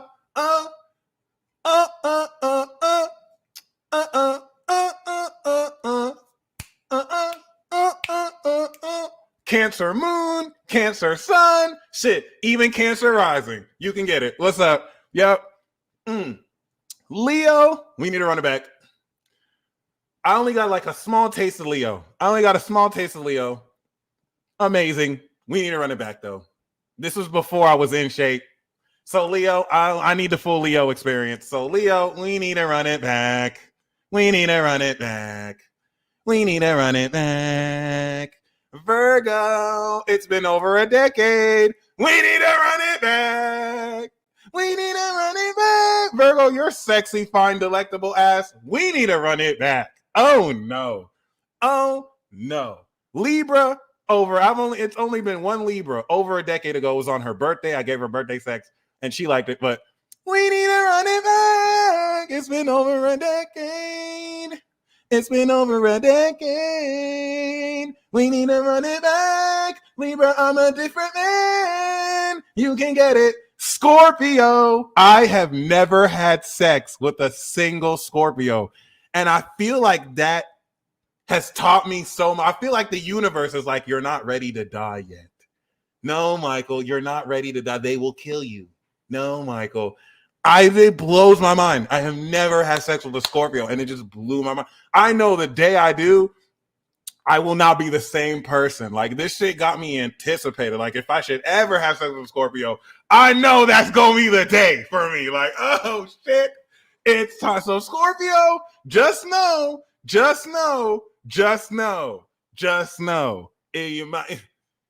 I wasn't before, but just know I'm ready for you. Okay. Oh my God, it's not. What was Brittany Renner's body count? It's kind of like a little lower than that. I don't think it's not even, and then we're talking about over the course of several years. So it's like what it felt like is few and far between. You know what I'm saying? It is what it is. And I don't think it's really that much. But then Sagittarius, you have done me well. I have never had sex with Sagittarius and it wasn't fun. We still need to run it back. We still need to run it back because it's been a couple of years. You know what I'm saying? And then a decade before the last time. So like, yeah, Sagittarius is legit, but now I'm in shape. So like, you know what I'm saying? It's a little different. Like, Sag, you're gonna need to run it back. Capricorn, run it back. Run it back. Shit, Brittany can get it. Brittany Renner, if you watching this, why did you choose Virgo over Gemini? I was supposed to be your baby daddy. I don't see, now I sound down bad. I don't have exes. I don't think I have. I've never really been in a relationship, so I don't really have exes like that. And that's the thing. Like, you feel me? Like, every time I've had sex for a while, it just happened. It's not like I set it up. That's why I don't feel like I have that big of a body count. Capricorn, shit. The Sag rising Capricorn, 2019, she was talking shit. Like, oh, you like that? Capricorn, I didn't know you get down like that. Oh my God. Capricorn is incredible. We gonna have to run it back. It's been too long. Aquarius, I am getting my lick back. Listen to me, Aquarius. I am getting my lick back. I've said this story before. I am getting my lick back. The first and only time I had sex with Aquarius, I was not ready. This was over a decade ago. We were in my car. First of all, I just hit her up on some random shit. She came through, double date with my friend. We watched a movie, took her to my car. Let me tell you, okay, she was on her back. I was up there. Aquarius, what is this? She was on her back talking about Aquarius. I did not know what to do. I ain't never seen some shit like that before. I was like, oh shit, oh my God, oh. And like, needless to say, it was over as quick as it came. Aquarius, I have trained. I am getting my lick back. I am ready for you. Aquarius hit back. I am getting my lick back. Never will that happen again. I'm getting my revenge on you. It is what it is. And, I am taking you to climax. Aquarius, this is serious. Pisces. Only time I did Pisces was on Halloween. I think like 2010. And Janelle, we done. I just wanted to share this story real quick. And Pisces, we need to run it back. It's been over a decade. So it is what it is. Am I going to have sex with all the zodiac signs? No. I wanted to write a book based off of that, but I think that's kind of corny. So it is what it is. You feel me? Like whoever I have sex with, I'm not looking at your sign. I'm looking at your soul. But Aquarius, okay, I'm not looking back. Scorpio, really? Like really? Scorpio, I need it. I don't know. It is what it is. But you feel me? Like I'm not necessarily gonna. The most recent has been Cancer. Cancer, I think, is the most different people I've done of the same sign, and the most recent. And yeah, but that's my 7th house. That's my relationship house. But like, you know what I'm saying? Like, I'm gonna actually start this now. Thank you guys for your patience. I don't want you to think that I'm going to be looking like, oh, what's your sign? Oh, I need to get this back. No, I'm going to look at that after. I just care about your soul. You know, I'm just saying, like, you know, Aquarius, don't let me catch you slipping. Scorpio, we're going to have to settle this. You feel me? But hey, Sagittarius, what's up? What's up, Sag? So like, it is what it is. Once again, I'm so glad. I wanted you guys to laugh. So basically, once again, this is intention, the spirit ruling the body, and not the body not the spirit being trapped by the body. You feel me? And before we really go in, I want to start with this trine right here. Okay. I want to pull a tarot card. What major message are we moving forward with? Okay. All right. Okie dokie.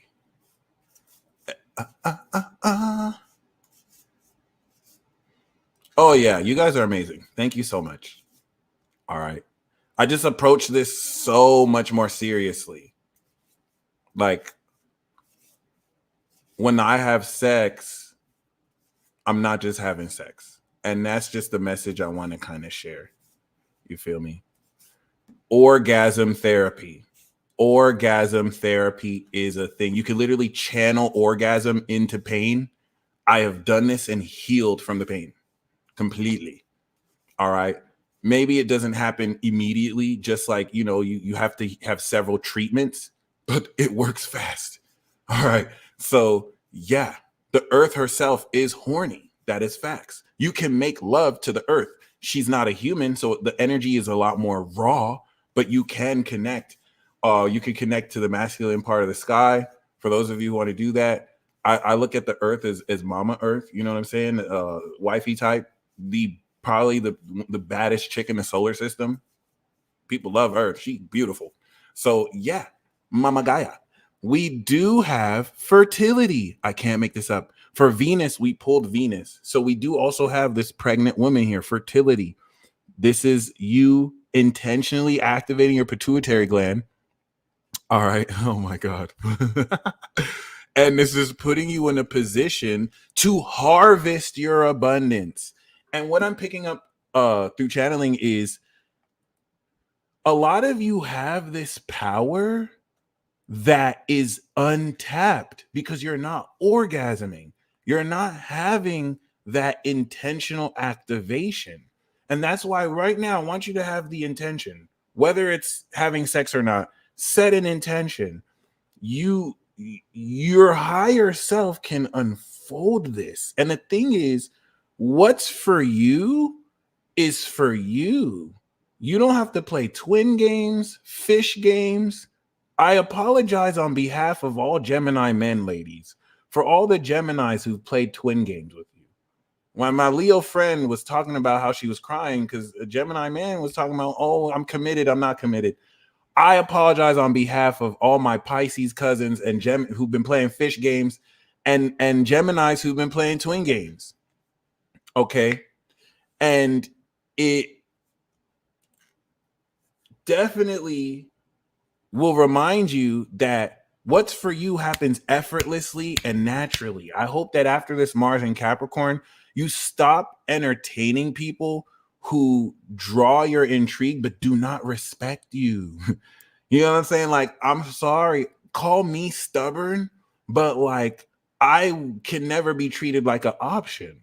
I feel like if I'm one of your, first of all, you have every right to have options. We all have boundaries, so no one is wrong for having options. My boundary, though, is if I'm one of your options, I'm not for you. I would rather help you get with one of your options. I'm not for you. I am not an option. I'm not above competition. Win the game, but I am not an option. If I am just an option, I'm not for you. Go get with those other people. Go chase those other boys. I'm committed. What's up? We a team. So like it works the other way around. So like people who are playing with your time, people who it's like back and forth, you don't have to, you could take your power back. They'll chase you. You are that powerful. Some of you are limiting your options because you feel like that's really the only thing that you can work with. You get so attracted to somebody, you forget you can literally manifest the same person in a different body, even down to the same birthday, without even having to manipulate it. It will come to you. You are the conscious creator. Don't let people give your power away. Take your power back. You play yourself trying to play me. From experience, and I can speak from experience, these magical occurrences that have happened, I didn't even have to control it or think it. I was just aligned. I allowed it to happen. I let it happen. Shout out to Josie. She had that in one of her stories. Let it happen. Let the magic happen. And it's so reassuring to know you are that powerful. This is going to awaken this path of exaltation. So the underlying theme is harnessing this harvest. And like was said, you don't need a partner to orgasm. So, and the thing is, you don't even have to just self-pleasure yourself to orgasm. There's so many different ways you could literally just align with this. Alignment is the magical element. The card we have here is awakening. This is Pluto, guys. Corpus callosum. Convergence, y'all. That is this Pluto aspect right here. That is this new moon. So what you're awakening is this goddess level of beauty. This is Venus on Pluto. Thank you, Sapphire. This is going to awaken your power through the sex that you have with the universe itself, having sex with your every intention, romancing this space you are co-creating with. Now, if you want a hack, I am being guided to reveal this to you. Yeah, shout out to my sister. I am being guided to reveal this to you. Experiment with this and analyze your results. Yes, this live is transit talks are always free. Here's another hack. If you really are serious about someone, if you want to at least get to know somebody, right? Forget their 3D self. Your 3D self does not even know shit about shit. Like you don't see more than 1% of the electromagnetic. Romance their higher self.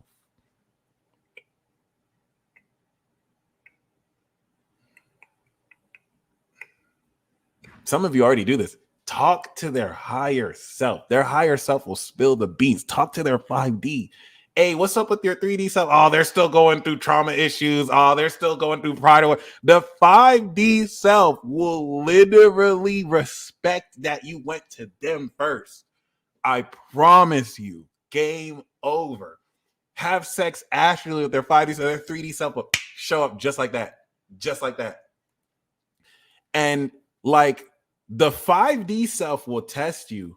The 5D self is not 3D. It knows your intention. That's why you have to be intentional. If you approach their higher self with impure intentions, it'll call you out instantly through their 3D self. They'll just sub you. They'll give you a subliminal real quick. All right. If you commit to romancing their higher self, which means you have surrendered. When you romance someone's 5D self, you're not even preoccupied with the physical. You want to get to know their essence. Their higher self will respect you so much. If their 3D self isn't available, they'll hit you with the referral plan. They'll be like, hey, this is another, I promise you, experiment with it. Log down your results. Be like, okay, I reached out to this person's higher self and I got a synchronicity within 5 minutes. I'm sorry, it's not funny. It's not funny. This is for real. That 5D lovemaking always hits different. You could literally use a pillow. If you have strong earth energy, you could literally channel their energy on a physical surface and connect with it, romance it. All right. But like log the results. Like you be careful about this because you will see synchronicities off the rip. And if you attach it to their 3D self and you get to attach, like, how come their 3D self isn't? Forget the 3D. Let them live their life. Let them live their life. Connect with their higher self. You don't have to hump the thing. You don't have to hump the pillow. I just be cuddling. No. You don't have to hump. That's how I started off the game. You can if you want. Well, I know what I'm doing after this live. You know what I'm saying? Like, it helps you detach and focus on that commitment aspect, and you don't have to really expect results. It's literally like petitioning. You could literally date Venus. She'll hook you up. But like, yeah. So, you know what I mean? These dynamics will continue to awaken. And I love that we got Pluto. I love that we got the main card is awakening. So there's a new ground of power awakening that's going to open up so much you could do and will fully harvest by the summer, by July. Okay. Yeah, we might have to make a testimony. I don't know. It is what it is. Shit. As long as they're screaming God and Jesus, shoot. That's how I know I'm doing the Lord's work. Because when I'm in it, they're yelling God, they're yelling Jesus, they're yelling, oh God. So like, there it is. I'm doing my part. All right. But now that we've kind of gotten these out the way, okay.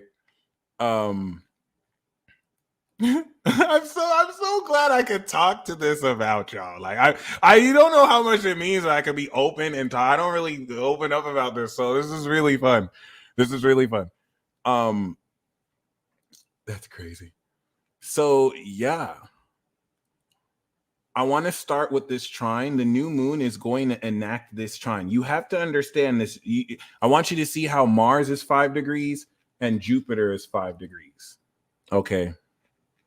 It's crazy how the timestamp will say the real start of this is 2 hours in. That's crazy. I gave some gems in between, but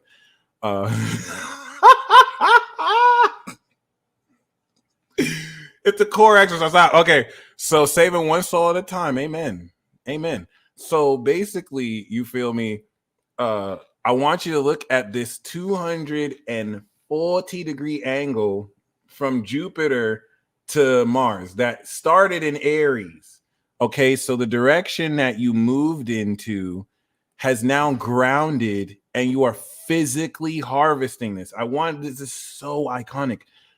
This is since 2022 because it takes like 2 years to go around. Since 2022, and the one we had before that was on Pluto. So I wanted to kind of reference Mars hit Pluto 2022, and before that it was 2020. So 2020 we had the Pluto conjunction. 2022 we had the Pluto conjunction, and now 2024 we're having the next Mars Pluto conjunction.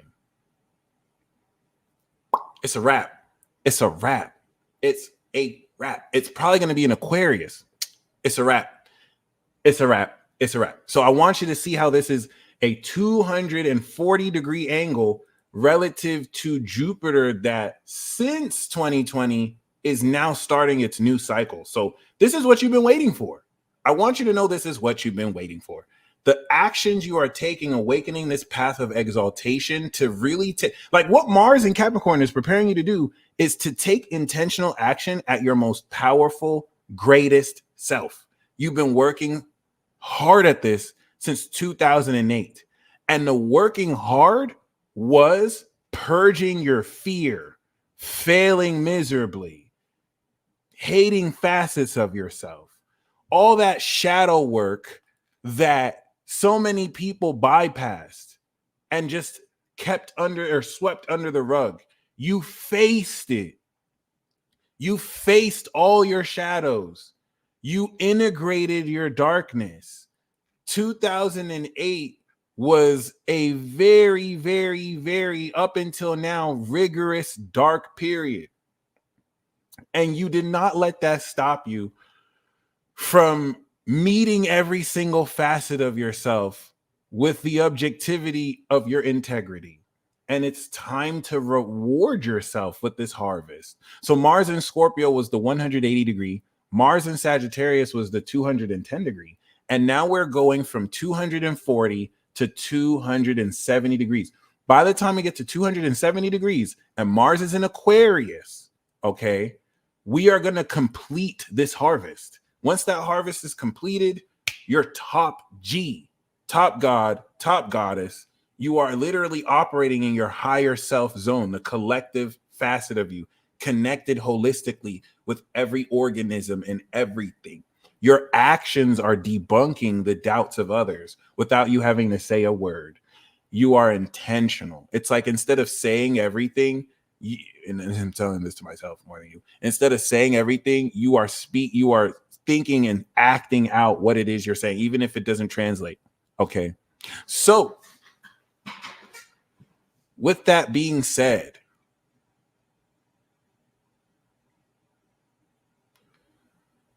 this trine is going to boost Jupiter, boost the natural quality Taurus of how powerful the intention behind your desire is.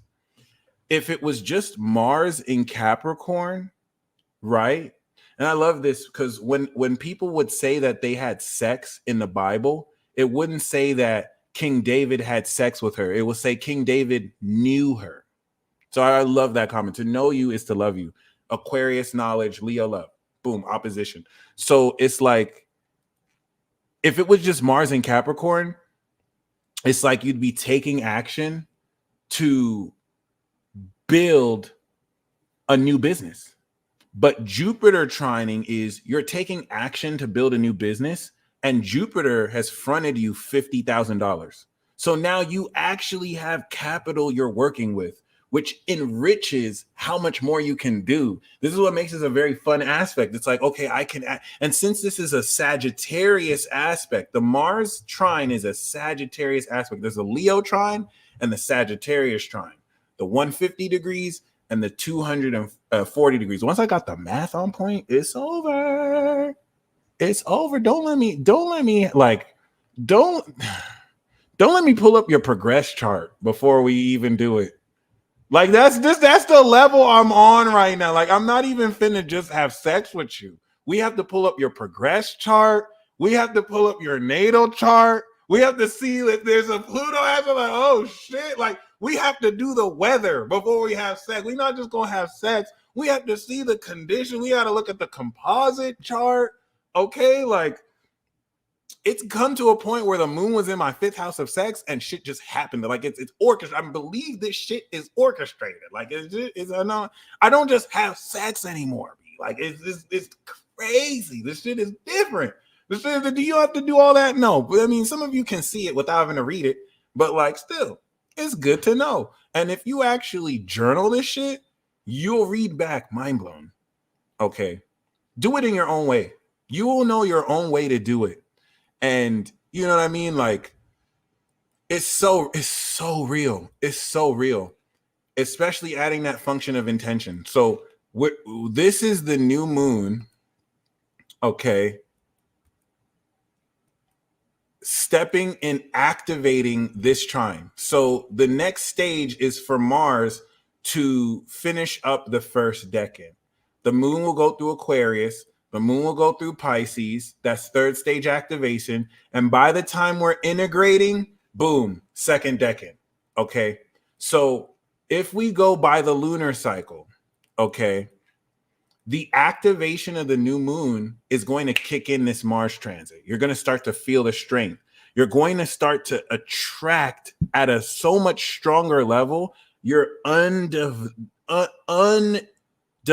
focus. The reason why manifestation can be difficult for certain people is at an unconscious level, you are not undividedly focused in one mind.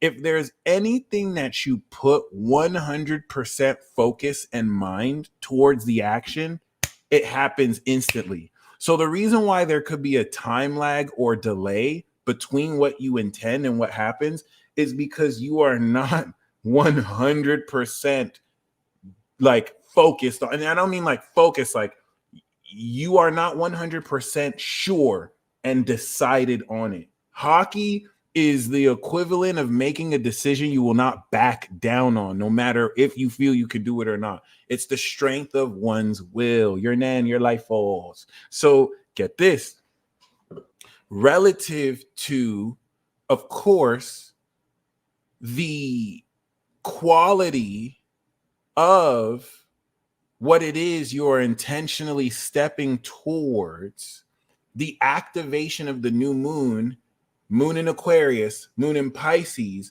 is going to activate the direction, knowledge, and perspective of where you begin to take this power. Then the moon in Aries is going to help you understand the raw original identity of this greater self, in that so you can feel comfortable with everything you've awakened about your fully activated self. And this is where Mars is going to shift from out of the Saturn decan into the Venus decan. So the integrity established, the first 10 degrees of Mars is establishing the integrity of your intention, so that you're not just saying, I want this, and then 5 minutes later, no, I want this. You can change your mind, but like, if there's no integrity and you just keep on changing it, it's not going to focus the power. Versus you strengthen it over the next 10 days, you are sure you are. And it doesn't, if it takes time to concentrate that focus, that's a good thing. Some of you can get it instantly. Some of you need time.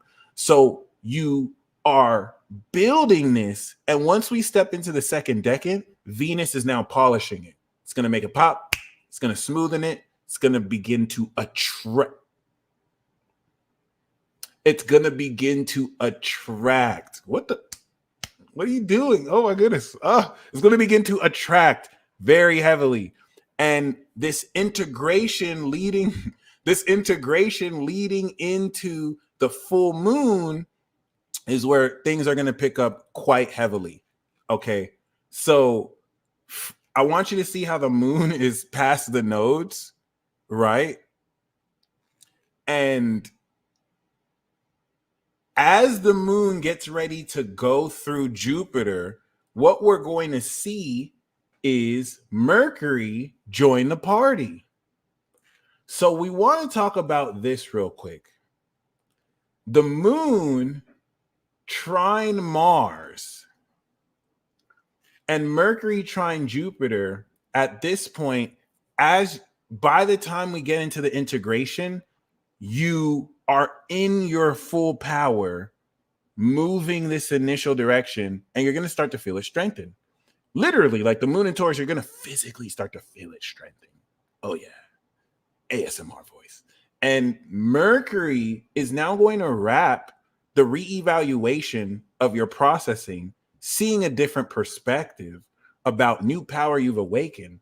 And it's going to wrap your mind around everything you've decided you are set to do and process the information and the details needed to strengthen your brain. If you want more insight on that, Mercury and Capricorn transit talk will definitely help you with that.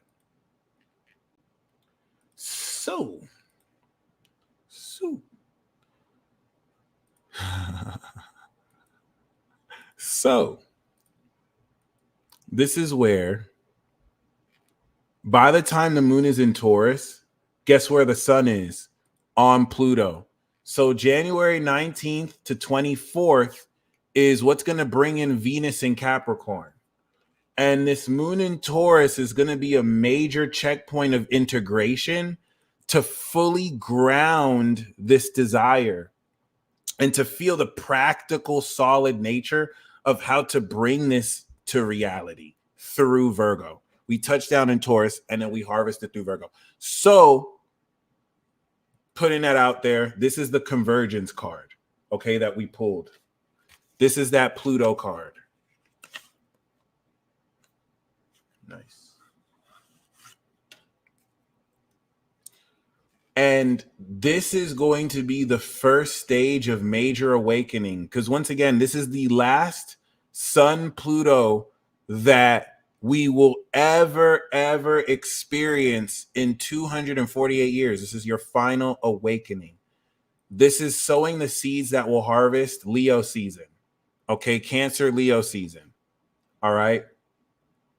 I'll literally even show you 6 months from now. Boom. Leo season. That Leo season opposition, July of 2024, is going to harvest this awakening in the form of energy. Okay. All right. So you see how we're having that 29 degree, and then we're going to have the 0 degree Leo, 0 degree Aqua. That's awakening power, and it's going to harvest energy. I'm going to show you what that looks like and how it applies to sex as well. All right. So the moon in Taurus is wrapping around this integration of the activation of your God power. And it's going to actually, reality is stranger than fiction. So it's going to actually, in your experience, be so much more profound than words can do justice. Anyway, moon in Gemini is now going to integrate this feeling. Since the sun goes into Taurus, it's going to give you an understanding of truth to this knowledge you're awakening. It's going to be interesting to see what happens around the world during this period. Mercury starts to catch up with Mars, so your capacity to actually link your desire and your brain and thinking with the moon opposition will continue to integrate while you're finally able to feel at a much deeper level the quality of the power you've moved forward with. Okay. And that's what brings us to the full moon in Leo, guys. the full moon in Leo and Mars and Mercury getting ready to trine Uranus will harvest a new dynamic collectively that everyone around the world at increasing varieties and different variables will over the next 2 decades fully master. And if you watch this channel, I think you know what I might be talking about. January 20th. So you remember how 6 months from now, that full moon in Leo, all right? So basically, January 20th through the rest of January is going to initially harvest from the 26th of January to July. By July 2024, you will have completed the initial harvest of a whole new frontier. Ladies and gentlemen, I've been teasing this for a long time, but I promise you, by February, this is the name of the new game we are entering. All right. And you know what time it is. I first met him in the early 80s in a Chinatown of urban Java. He didn't want his real name or address revealed, so we called him DJ for Dynamo Jack.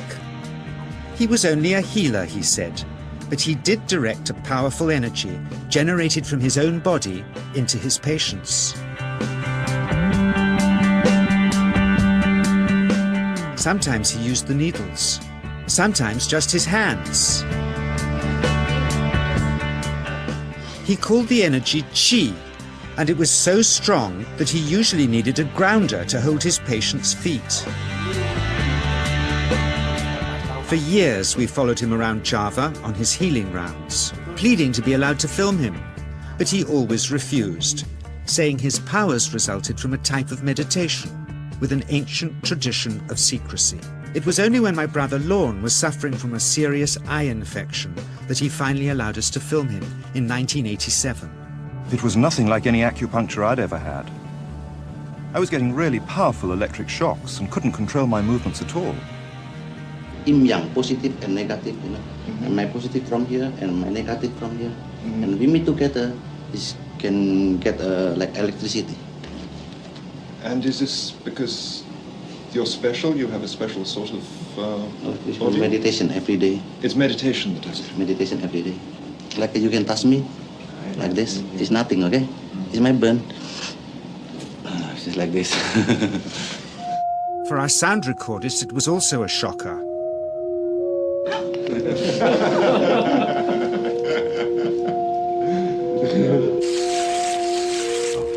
He then took our newspaper outside and showed us how Qi can also be used to set things on fire.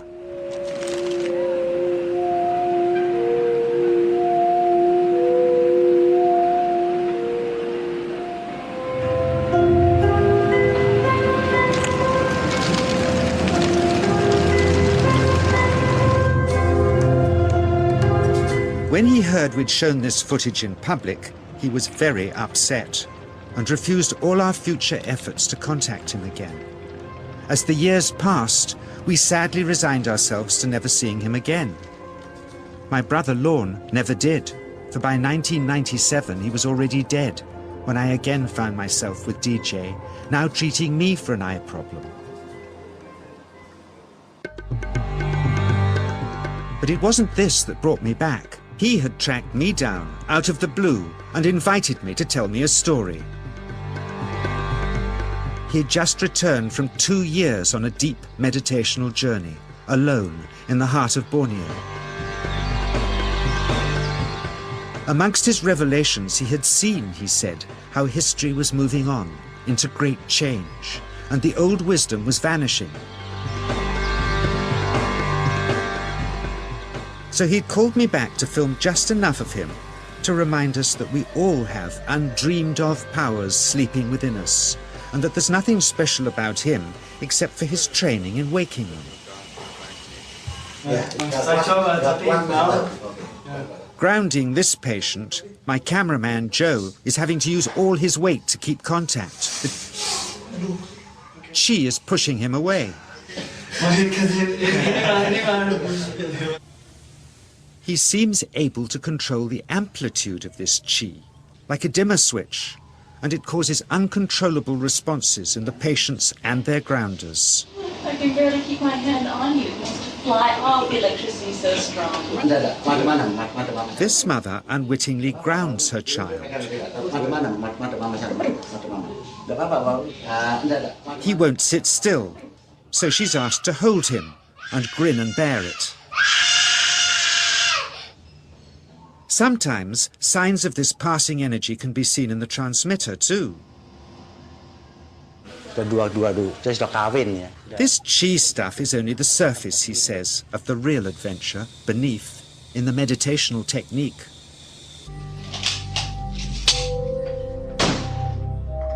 Projecting chi from the palm of the hand can also be used to resist rifle pellets, he says.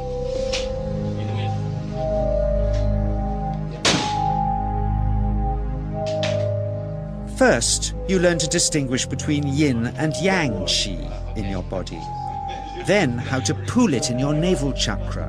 Then how to project it, he says. And it's the proportionate mixture between yin and yang which accounts for different effects, like pulling or pushing objects or igniting them. Then he gets really strange. He says that mastering yin chi is the key to the spirit world. There's a long tradition of Indonesian krisis being possessed by spirits. So people bring him their krisis to see if they're duds. Here, he says, he doesn't manipulate matter by projecting mixtures of yin and yang chi. He merely creates a field of yin energy in which, he says, if there's a spirit, it can manifest itself.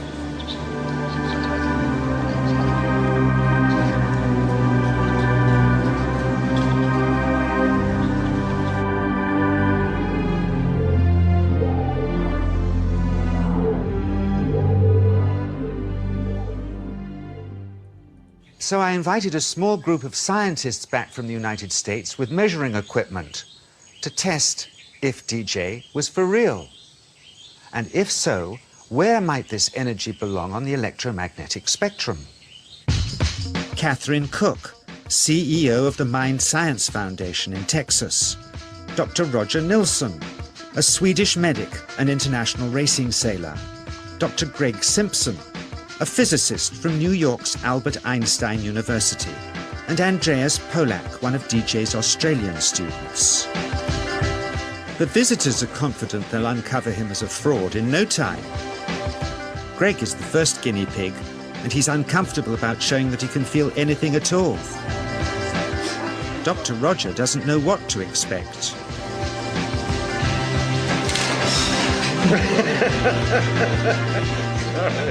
Out comes the metal detector, like the things they use in airports, to see if he has any concealed metal in his body.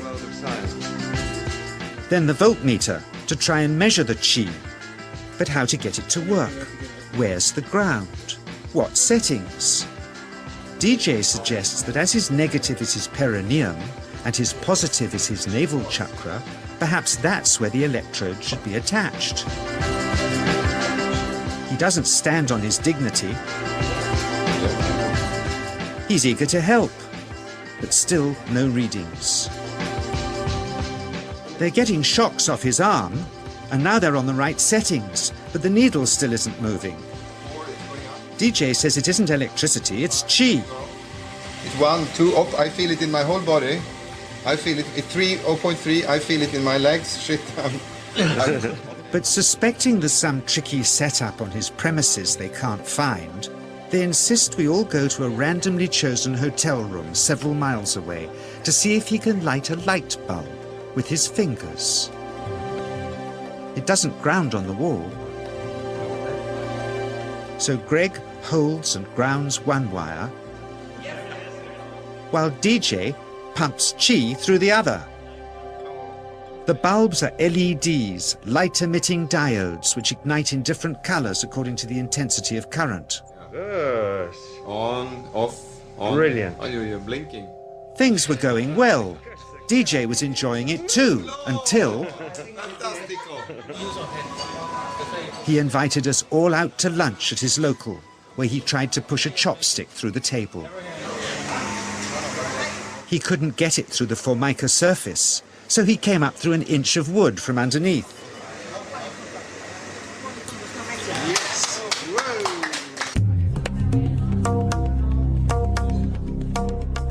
Not only did he draw his own blood, but a chopstick splinter had caught Alison here between the eyes, drawing more. The incident was laughed off apologetically, but next morning he was a different man, drawn and upset. He said he'd been visited all night by his long-dead master, raging that he'd broken the strict taboos of his sect, never to show off in public and never to cause harm or draw blood. He felt deeply chastised. All further testing and filming must end. Never again would he submit to public scrutiny, nor accept any new students. He would sink from sight and continue his healing in obscurity, as he had done since before we met him in the early 80s and had always told us was right.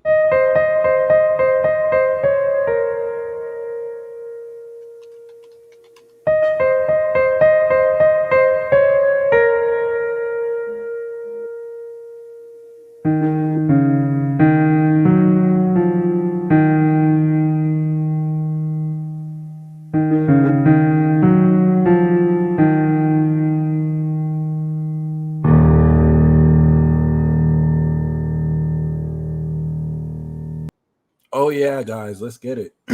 This is fundamentally awakening collectively. It wouldn't be the first time, but this generation of people are so much more powerful than older generations. So good news. No one has to teach you how to do this. You don't need a middleman. People may act like, oh, you need to do it this way. No one can do what he did like you can. The only objective point is uniting the yin and the yang, creating the electricity, but only you can teach yourself how to do this. But don't worry, you're not going to do this, okay? And so imagine if you could apply this sexually. Okay, but we're not done. I want to show you some more.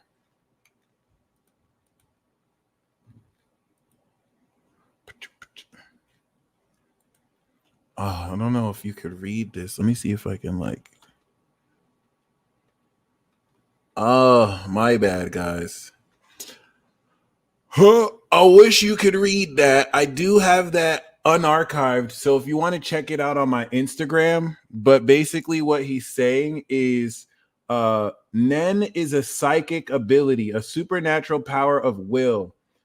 With this ability, you can see what's normally unseen and exhibit mysterious powers. There are a few who can use this power, but everyone has the ability to use this basically. But that's not what I wanted to show you. I wanted to show you this.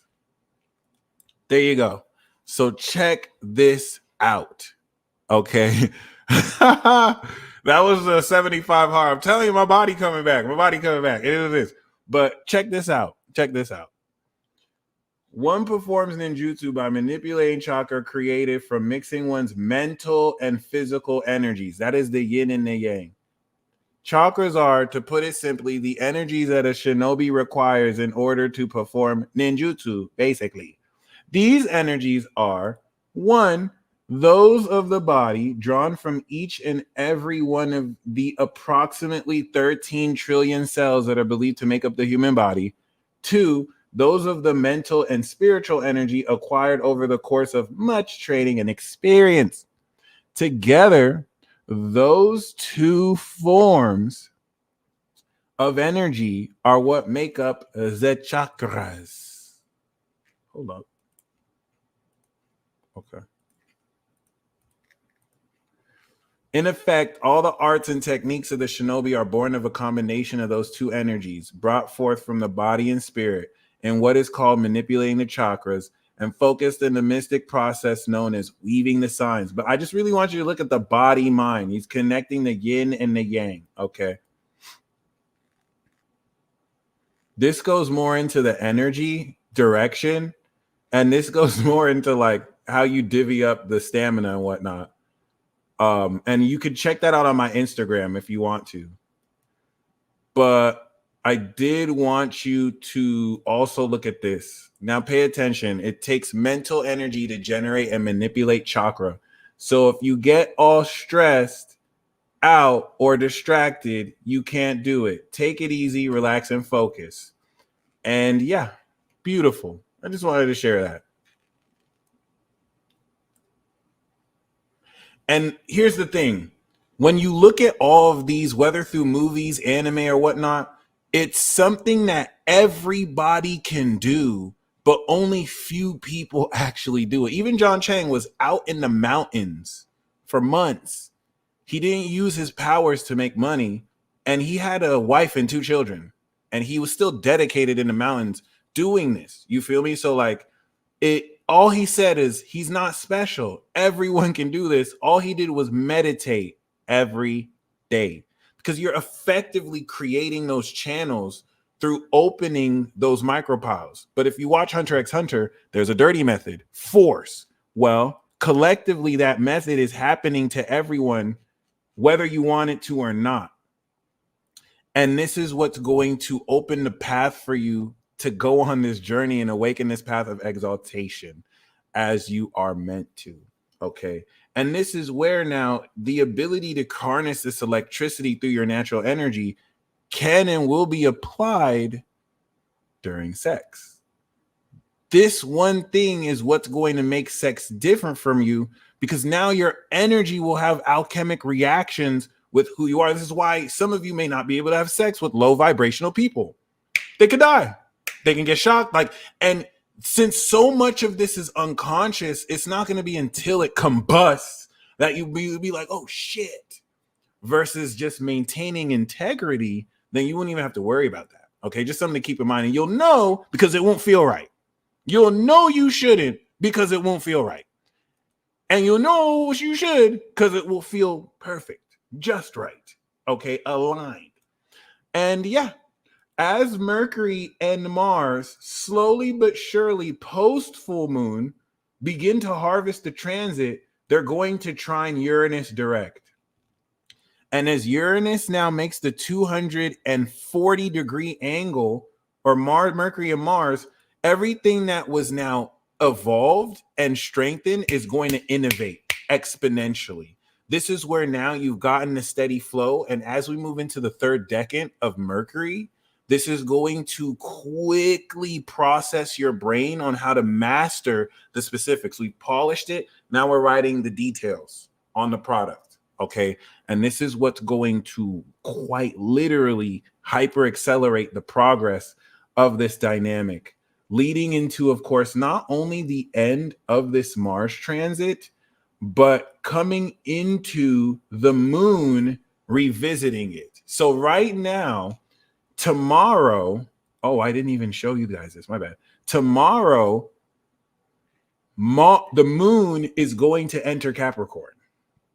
That's the 10th, right? The 10th and the 11th. After the 10th and the 11th, the next time it comes back, Mars is going to be finished. So it's like tomorrow you're feeling the beginning of this journey. And then by the time we come into the February 8th, you're going to feel the end of this journey and how much in a short month you have awakened into the next frontier.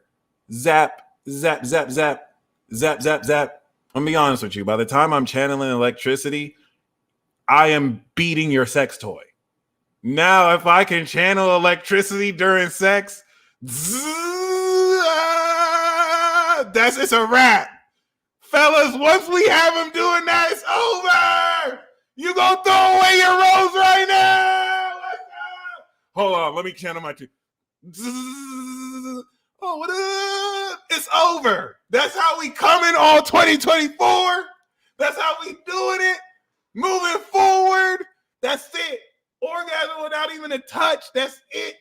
That's it. We don't even have to stroke. We can just turn the electricity on. It's over. It's over. What's up? What's up? What's up? Let's go. All right. You can practice now with the massage gun. I love it. You won't have to touch. Once you master your energy, you don't even have to physically touch them. One handshake, you can induce orgasm. And not in a very predatory way where you're like forcing people to do that. It's a meeting of energies. That was the whole notion of ninjutsu. Ninjutsu from Naruto was really just a way that people can understand each other by connecting their energy. So that whole concept is awakening again. The yin and yang twins. And it's cool too, as you may connect with people who have that yin yang connection with you and just mutually awaken each other. Oh, and yeah, this is very wise. That energy exchange is no joke. You never know the intention someone is giving you food with, shaking your hand with, doing stuff with your hair and all that stuff. So yeah, predatory orgasm. I forgot I just said that right now. So yeah, ladies and gentlemen, that brings us to the end of this transit. Of course, this is going to lead back to the new moon in Aquarius. By the time we're in the new moon in Aquarius, not only is it going to be electric, but this is all going to set up the Mars Cazimi with Venus and Pluto in Aquarius. And this is what's going to take that definition of channeling energy to a much more extraordinarily advanced level. Thank you guys for rocking out with me. I don't want to keep you guys here too long. We're still going to do the pick a card reading. MK, I got your chart and I got your PayPal. So for those of you who would like to, of course, order a live reading, first of all, I do want to let you guys know I do have my Mars in Capricorn snapshot transit reading available. Did I say it right? Available. So basically, okay, I got you, bro. For those of you who want an in-depth 15-minute report, I got 15 spots available. You use the discount code MARS, you get 50% off. This transit talk is available. I'm gonna put this, tag it on the page so you can watch this as a reference. There's a lot of gems here. So yeah, for those of you who want to take advantage of that, we Gucci. I also have $40 readings on Hipsy. The link is down below. I don't think some of you know that, but it's cool. I got you. And yeah, while for those of you who want a live reading, I could pull a tarot card and I can also read your chart. If you want a tarot card, just specify. The minimum for that will really be 20. I didn't specify there, but you'll see that there. And yeah. So I want to once again, you're seeing this concept of being able to channel energy. I want to once again reassure you, no one has to teach you how to do this at all. No one has to teach you how to do this at all. Okay. No one is a better authority at channeling your own energy than you. Set the intention. That's it. Set the intention and let your spirit guide you. You're incredible. You're incredibly amazing. It's people who want you to give your power away who say you're not doing it right. You're supposed to do it like this. If you didn't ask them, screw them.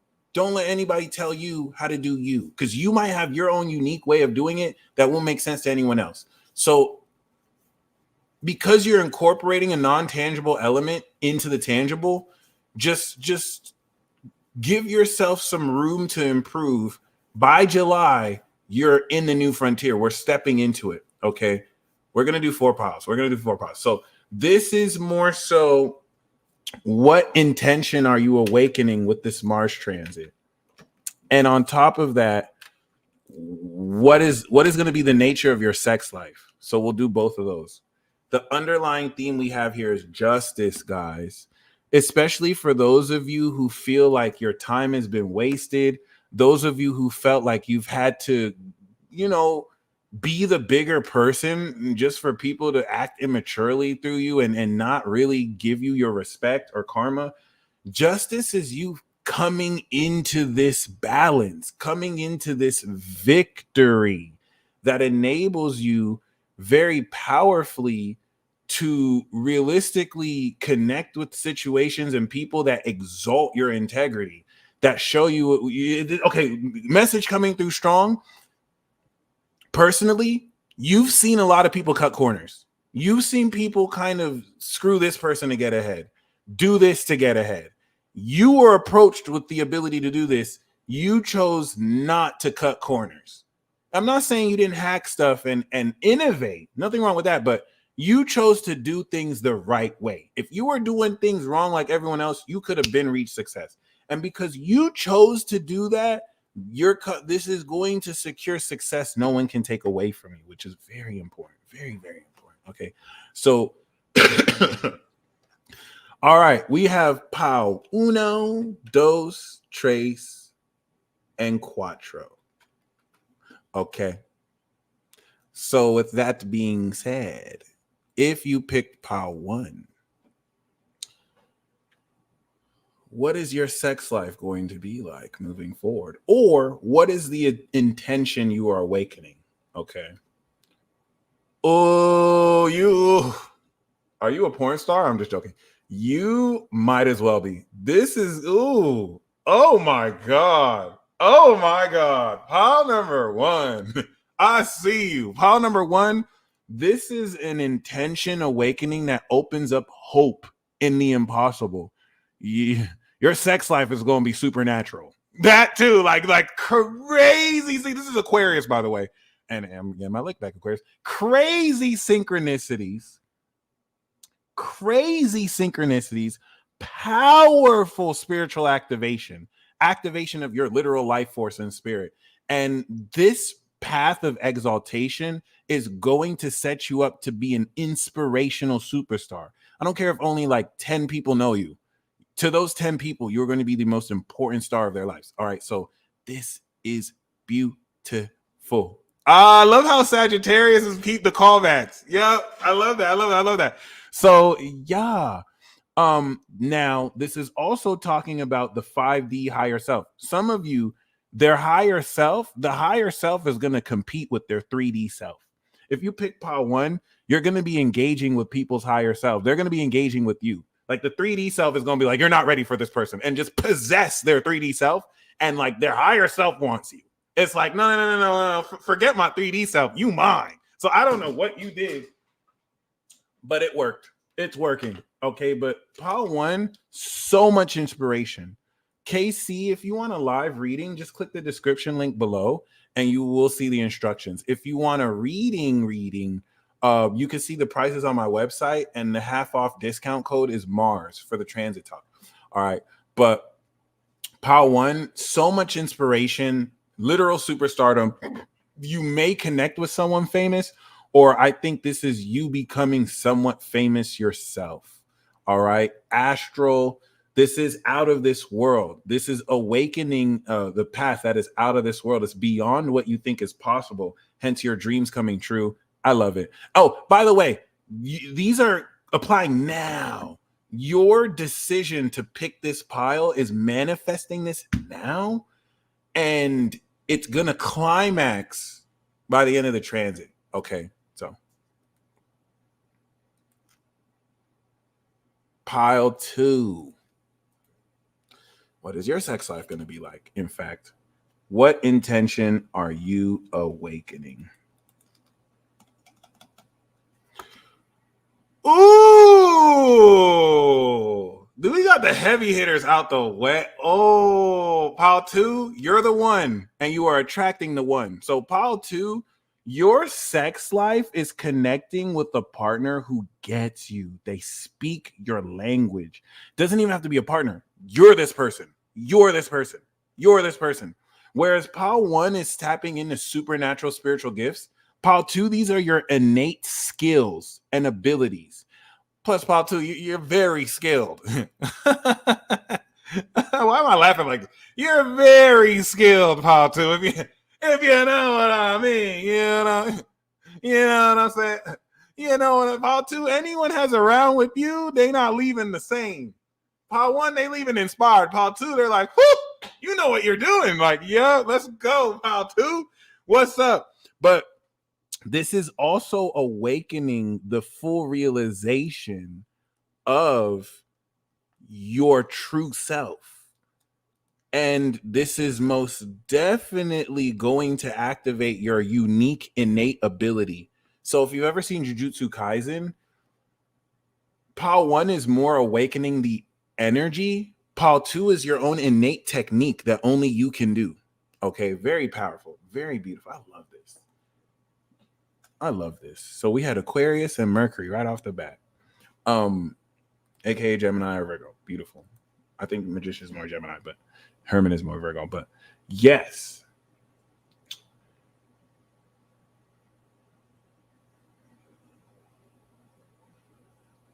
Okay. So if you picked pile 3, what's your sex life going to be like? The intention you are awakening. Oh my goodness. Oh, wow. So the Wheel of Fortune is quite literally leveling you up to the next frontier and the next level. So your sex life is going to expand outside your comfort zone. There's a destined quality to your sex life. This is big Zeus. This is big Jupiter. And it's going to bring a larger than life quality to your sex life. This is going to be very uncomfortable if you're not really used to that. You feel me? If you're not really used to that kind of energy, it's going to take some adjustment. This is like winning the lottery.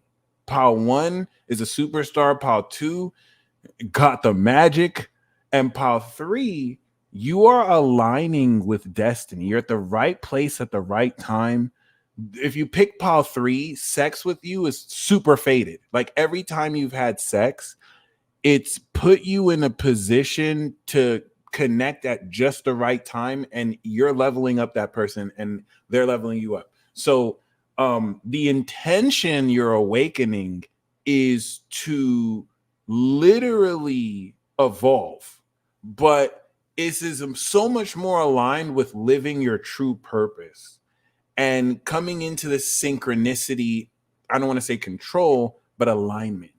All right. I'm hesitating to say the right words because it's not just evolution and it's not just expansion. In this deck, this is the most powerful demon slayer. And because of his techniques, it ended years-long fighting of demons. Even though it didn't end in his generation, he passed that wisdom down to the next generation.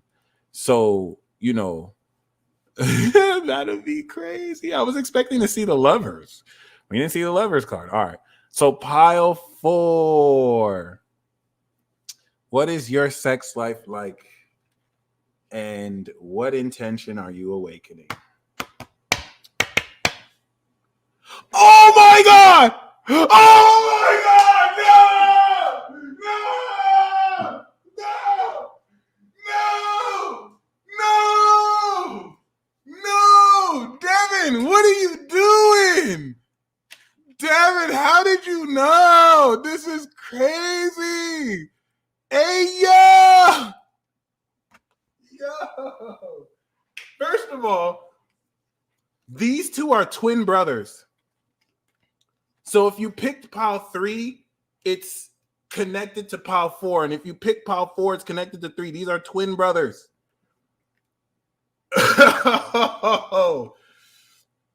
Pile 4, your intention is not only transformation, your sex life is dark. You're a slayer.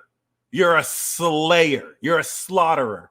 All right. Like pile 1 be putting in them tricks. Pile 2 is all about stimulation. Kind of like the Lovers card. It's tricks. Pile 1 is mad inspirational. It's a supernatural experience. Pile 3, this is like you don't leave the same way you came. You evolve. Pile 4, you're murdering that thing. You just came to slay.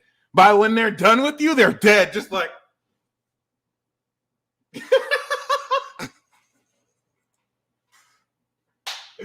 I'm done. I'm fucking done. That's crazy. That is crazy. Holy shit. Your intention is full-on transformation. And that's why it's an octave. Like pile 3 is evolving. They're not going to be the same person, but pile 4, you're going to be completely unrecognizable. Scorpio. Boom. And it's also saying be careful. If you pick pile 1, When you have sex with somebody, you're going to make their dream come true. When you pick pile 2, if you have sex with someone, they're going to manifest whatever they've been intending. If you pick pile 3, when you have sex with someone, it's going to level them up. And if you pick pile 4, if they have sex with you, they're going to die. They're going to die. Like they're giving you their soul and they're not going to leave the same way. So be very careful, pile 4. You might have to be very selective. Like if you have to let people know, hey, this is it for you. Are you sure? Because they're going to transform. They're not going to be the same ever again. That's it. That's it. Damn. That's crazy. Holy crap. Holy crap. We cannot make this up. That's beautiful. That's a really great way to end this off. So I'm going to do the live readings and then I'm out of here. Devin, good shit. I was not expecting that at all. Wow.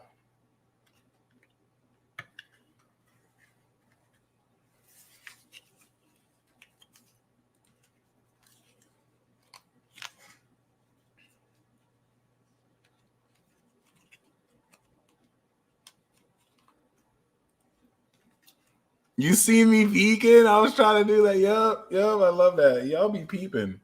All right. So I was gonna choose 2. I was gonna choose 4, but I initially chose 3. I settled with 3. I chose 3. I was like, I'm gonna do 4, but then I chose 3. So yeah, Team Evolution. Let me level you up. It is what it is. Oh, yeah. Having some weird problem with Hipsy. Did that go through? Jessica, I got your PayPal. I don't think I received the Hipsy. Hipsy Gypsy. Let me see. Yeah, I did not receive the Hipsy, but I do have PayPal. I do have CashApp if you want to try that. So thank you, Danielle. So, all right, let's do the live reading. So first, we do have Vimar, VL. Let's go. Thank you, by the way. Thank you for your patience. All right. We see that your rising is 23 degrees Taurus. My rising is 27. Shout out to the natural kings and queens. Aqua risings are high nobility. They know themselves. Pure royalty is Scorpio rising. They are the kings and queens of wisdom. All right. Leo rising, those are your main characters. Those are the solar kings and queens, or the king and queens. And then you have the natural kings and queens, Taurus rising gang. We're self-made. We manifest our being. We get it out the mud. All right. Very beautiful. So as a Taurus rising, we see that, oh my God, what the whoa. Okay, I need to give you an alien construct article. Look, you aliens need to chill. Y'all get me. I think you kind of get me in trouble. I'm not going to lie. Like, you can't just show up with all this. You can't. Pluto, Venus, Moon, Mars, Sun, and Uranus in Libra. You're not human. You're not human. You're not human at all. You were born right morning. You're not human. Okay, we need to talk. So, like, you quite literally can just know who somebody is just by their action. You are literally like a lifestyle consultant for people. Tell me I'm lying. This is too powerful. Like, you can literally, and you got Venus here, you can charm anybody. You can literally control people. Like Pluto, you can awaken and break down someone's behavior down to the atom and direct them. You're not human. You're not human. You probably work for the galactic feds, and you're a natural queen. This is ridiculous. I've never seen this concentration of alien power before. Holy shit. Mars and Venus too. Wow. The audacity. And you have Neptune on in Scorpio. Wow. So holy shit. So that's beautiful because Mars is transiting your 9th, coming out your 8th into your 9th. It's squaring all that Libra. So ever since it conjuncted and returned in Libra, especially October period, what this is doing is, as a Taurus rising, it is directing the application of your philosophy. All right, shout out to you, Mary. And as a Libra sun and moon, it is helping you understand the comfort zone you are awakening out of. All right, especially when it comes to your philosophy around who you feel comfortable sharing your beliefs with and taking action to teach and lead by example. But now, given this concentration of powerful alien power, which I firmly believe you're the type of person that can literally not so much puppet string people, but you can use the force. Like, I don't know if you're conscious of this. In the Magicians, there was someone who was running for president who didn't know that he was half God. So he didn't realize that he had a hypnotic effect on the people he was talking to. He was like, no, all these people, they like me because of me. And they're like, no, like, look, see, they're under your trance. Like, he was unconscious to the fact that his will just drew people around him. You're conscious of it. I know you're conscious of it. Like, this is different. All right. So I've been asked if I use the force. You are the force, though. You are the force. That's the thing. Mental force. Like, Libra is a superpower. So, like, you're a superhero. You are quite literally a superhero. And Saturn is in Cancer. So you have so much integrity when it comes to the sincerity of your emotions.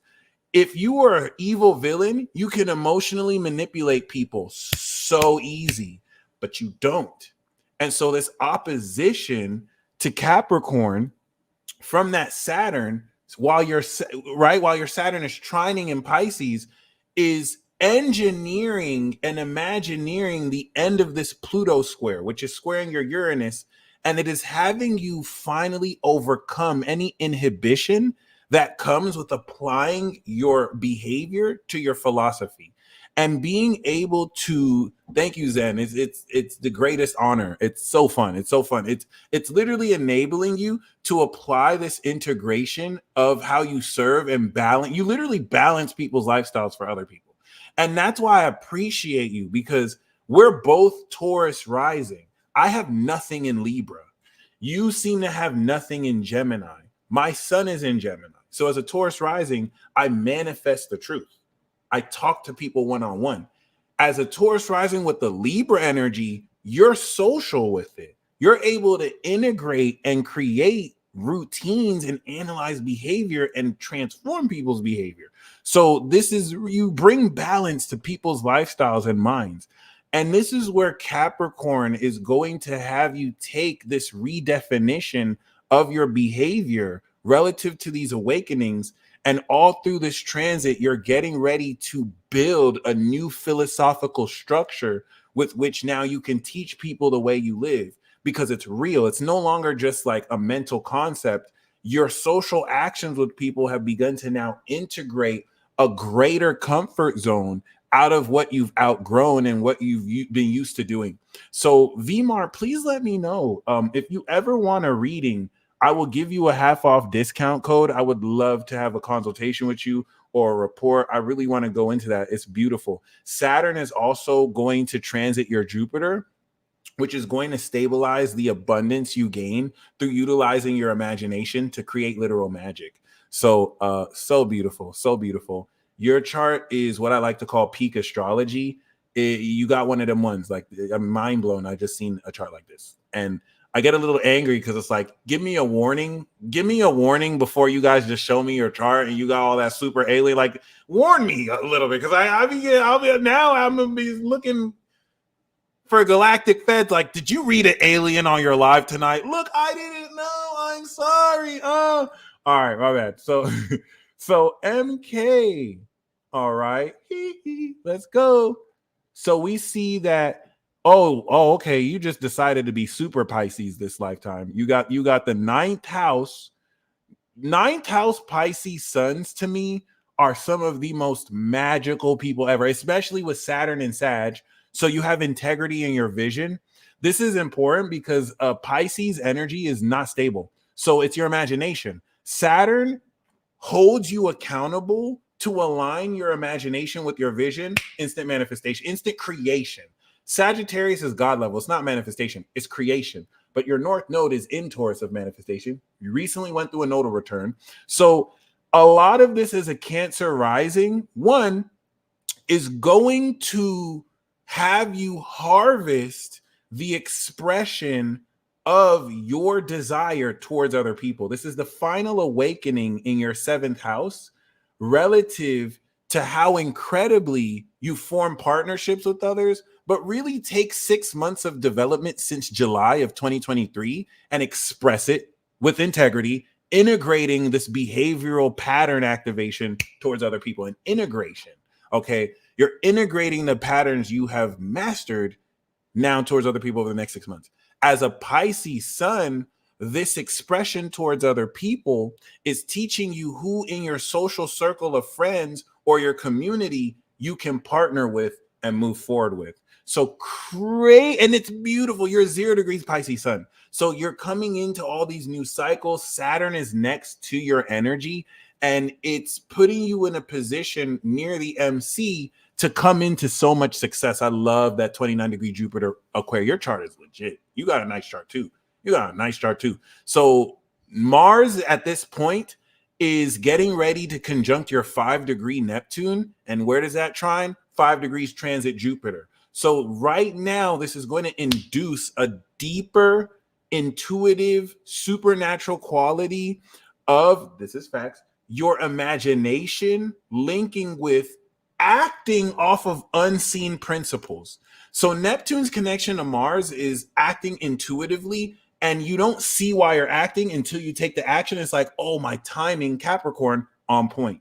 And you're going to notice this a lot more with partnerships you feel that belong around you and that who you believe you're meant to. And as a Pisces sun, you're already going to understand what's to come with that as well.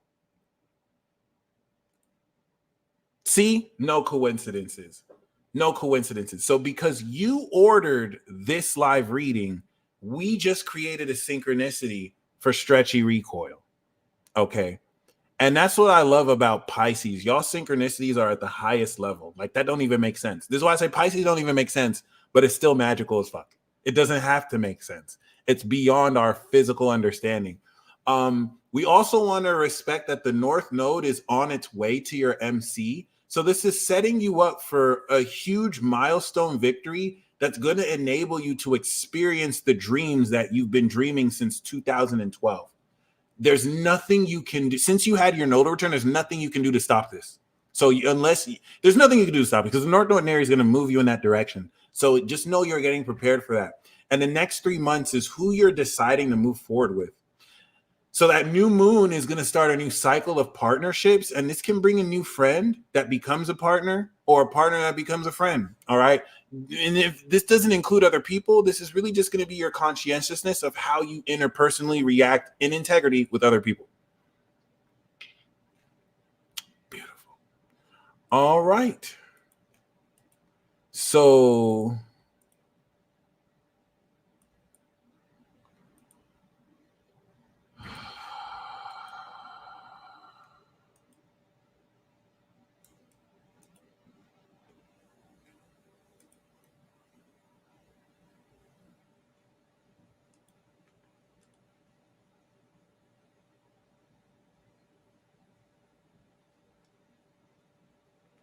KC, much appreciated.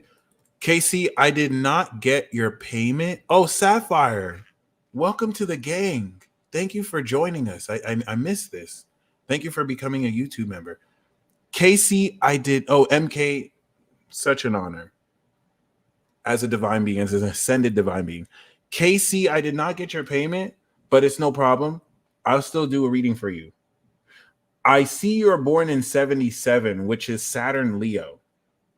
And 1223 looks like Capricorn. So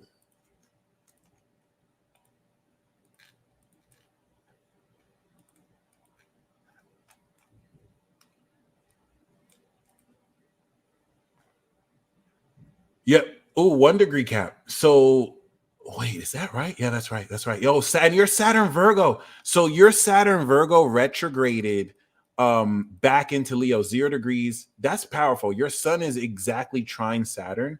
So this Mars transit will be semi-sensitive to you, at least starting in the beginning. But what we want to see here is this very let me actually put 11:57 a.m.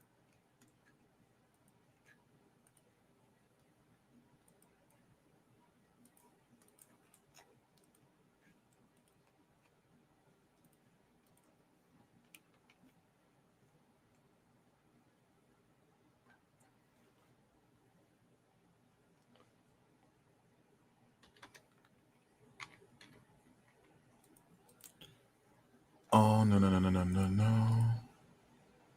No, no, no. All right. So, yep, Taurus rising. We got another natural queen and an angel soul, Gemini moon. I love that. You have the soul of an angel. All right. And it's actually how you manifest. So, Michi, we love you out here. So, the way I have a second house Gemini sun and I manifest truth through my spirit, you manifest soul magic. Your angel soul enables you to understand the truth and manifest with that insight. Gangster. All right. So you're true within. And on top of that, we see that this is going to be in your 9th house. So a lot of this is going to, especially as a Capricorn sun, re-identifying with the philosophical approach. Okay.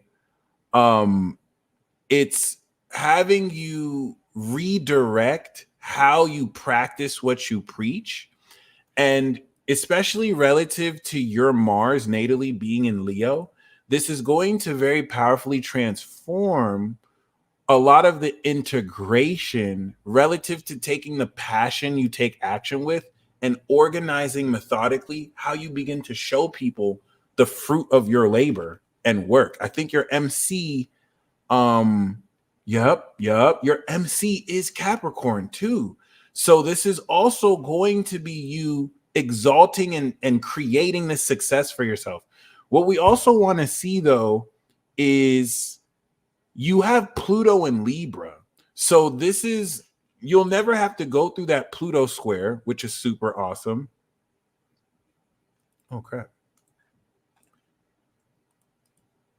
And this is beautiful because it puts you in a position to Kelly London. Is that you, Casey? It puts you in a position to really overcome a lot of inhibition. Pluto in the 6th, I feel like the Pluto conjunct stuff all my life, right? It should feel like you're overcoming. Oh yeah, the North Node. Yeah, you're completing that North Node mission. So it's your destiny to awaken a lot. So this is not discussing. This is deep. Your destiny is to extremely awaken balance in other people's lives. You're literally using your own individuality and your belief in yourself. It could feel like you're a martyr because you're sacrificing your own desires to transform other people's lives.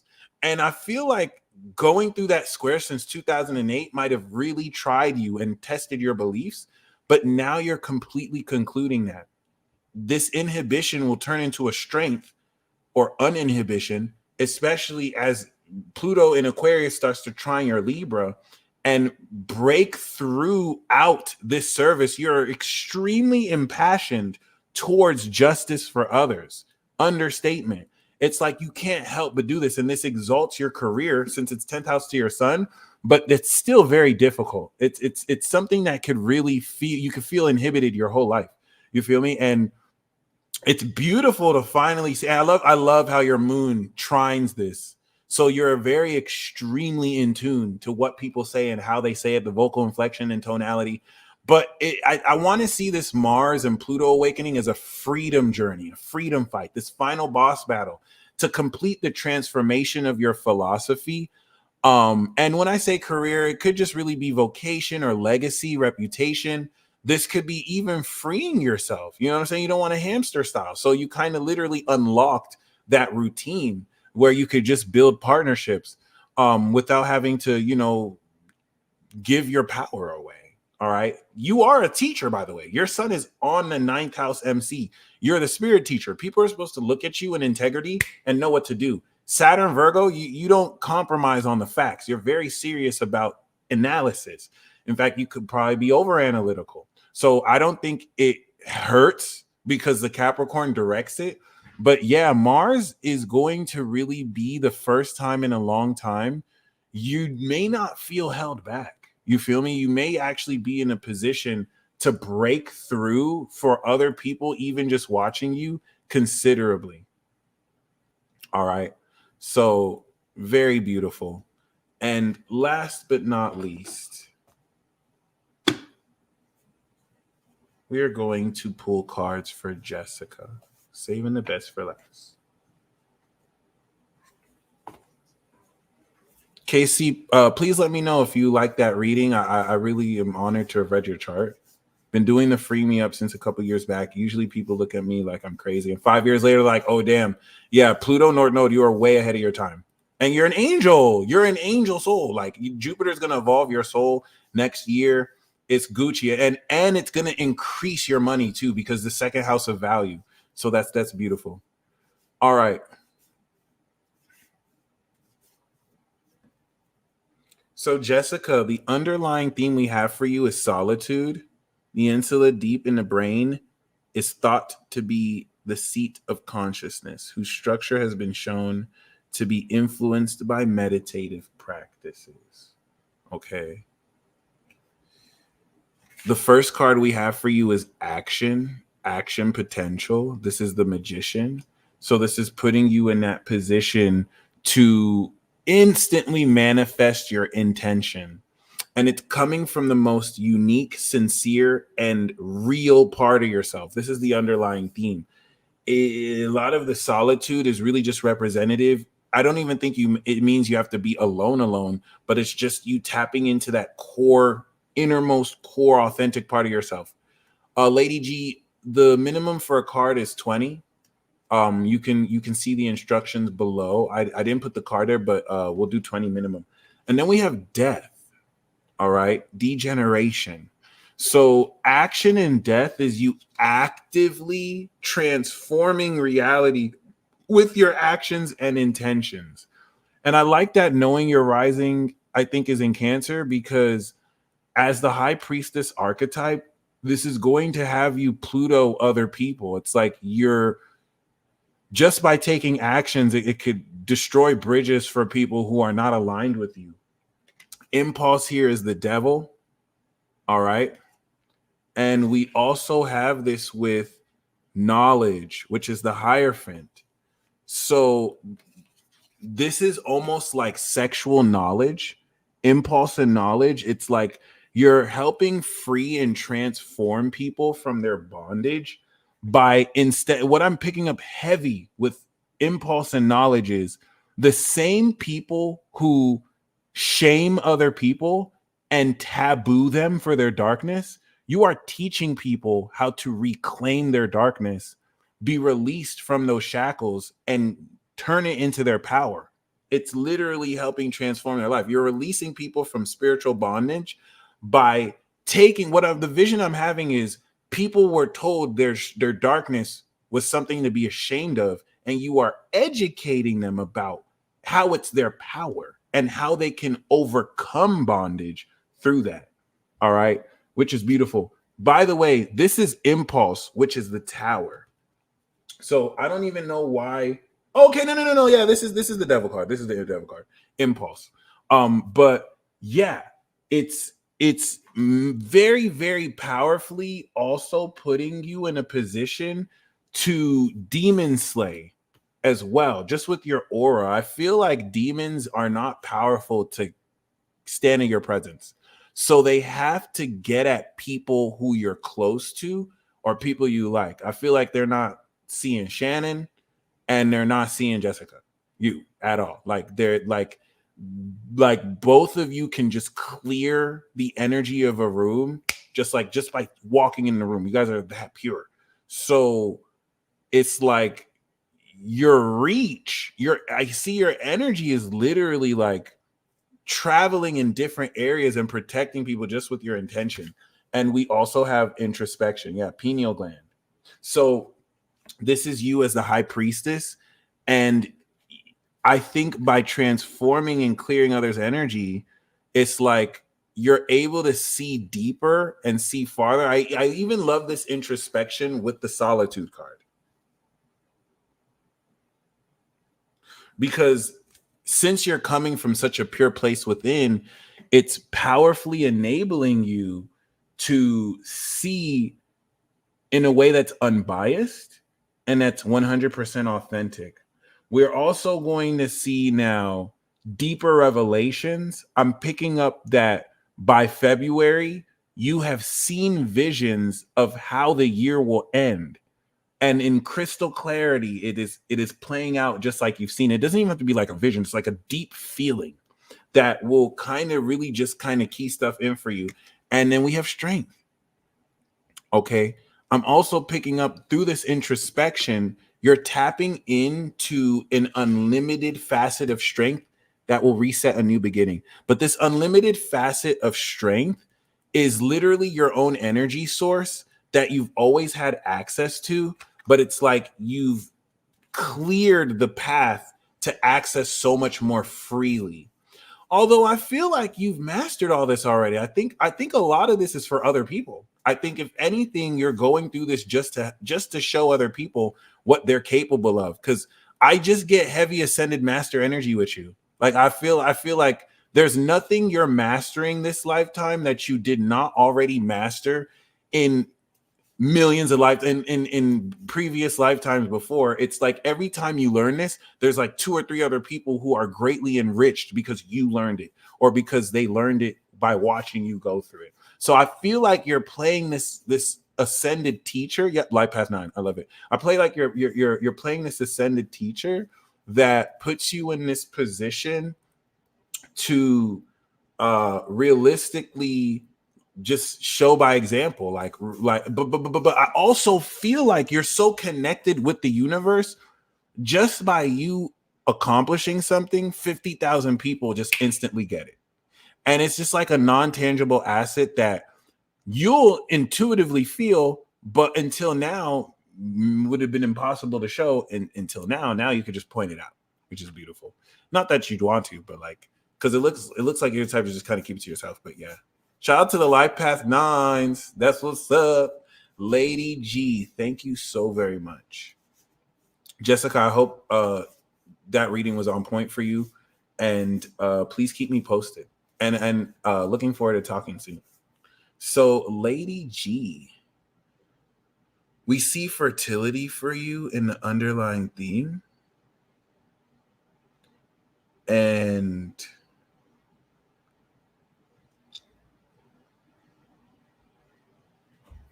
appreciate you, Jessica. This is definitely speaking towards your abundance harvesting, but it's also saying as underlying theme, you have matured your inner and outer beauty to where your presence enables you to quite literally attract anything you want. The Fertility Empress card is the definition of I do not chase, I attract. So you have worked on yourself so much, right? That you don't, you never were someone to chase. This is a goddess card. This is just increasing the strength of how much you attract more of what you want. And the main card we have for you is awakening. So this is you awakening the final level of your beauty, of your strength, of your abundance. Okay. Seeing how any babies you may have already have, they're also harvesting how much they give back to you. But this is very powerful. Yeah, you're awakening, but you have this style and grace and beauty that will polish what may be a dirty awakening of awakening so much darkness. You're going to make it so much more smooth, fun, and enlightening. But that's the main card we have for you, awakening. This is the convergence. And reflexively, I feel like you're in a position to awaken other people as well, just by you being yourself, which I just think is more than admirable. Yes. All right, Marissa, I got your chart. So, Lady G, thank you very much. Much appreciated. Marissa, we see that you're Leo rising, Miss Main Character, Moon and Aqua. Oh, you're a Soul Reaper. You're a Soul Reaper. All right, hold on. I need to give you alien construct article. Shout out to the Soul Reapers, Moon Saturns. Out of all the Soul Reapers, you're a celestial Soul Reaper. So like Moon Saturn Aquarians, your responsibility is to assist celestial beings. Like if you have Moon Saturn, Moon Pisces, you reap the souls of like metaphysical beings, like entire universes and galaxies. But I mean, in this human form, as of course, Leo rising with your moon on Saturn, you finished your Saturn return. You have hooked up your relationships. You are now that authority of knowing and feeling other people. Like that's your shtick. You can channel other people's knowledge of other people and their feelings. But it's beautiful. Oh my God, Sun, Pluto, Scorpio. So not only are you a Soul Reaper, like Drake and Future and any other Scorpio in the 80s and 90s, you're like extremely deep. You have this extreme intensity towards understanding death, sex, and birth. But I just wanted to say it like that because wild. So this sixth house, Mars and Capricorn, is going to integrate all of that, especially if we go back to August, where you activated this instrumental quality of expressing yourself from the heart. Let's not forget Venus retrograded in your first. So you reevaluated how you express your beauty. But the thing here is, as a Scorpio sun, Capricorn is your attitude. So if we think that Mars is having you strengthen and empower new abilities that you're going to activate, you are integrating new techniques around new abilities, or you are integrating behavioral patterns around your awareness of a new attitude you're moving forward with. So it's like you're on multi-complex levels taking actions to reinforce a new approach and attitude and integrating that new approach and attitude to be a part of your lifestyle. This is going to move forward from January 24th to February, but where by February, once we step into Aquarius season, you're awakening a whole new frontier of applying the way you integrate this in your relationships with other people. So Mars is going to really get you determined to take action, to work on your routine, to work on exercise, to work on how you actually work out your life, whether through working out, but really what it is you do every day, how you integrate your day-to-day routine. Great for work, but really more so your attitude around how you should be living your life and working. So if the beginning of this transit, things aren't organized, it will be by the end. And this is going to prepare you for Aquarius, where the lifestyle and behavior you are literally activating to make do, you're going to integrate that in your relationships with other people. Dia de los Muertos, Scorpio, that's you. You are like the queen of death. Listen, Soul Reaper shit is not like Moon, Saturn, Sun, Pluto. You have so much integrity and purity. If you decide someone needs to die, they're dead. Like that's the response. Their blood is on your hands. Or if they crossed you, your spirit guides will kill them. Not on any jealousy, pity patty shit. You've probably seen this. Like people cannot fuck with you. Like you got muertos. Like they ride for you. They don't play. Okay.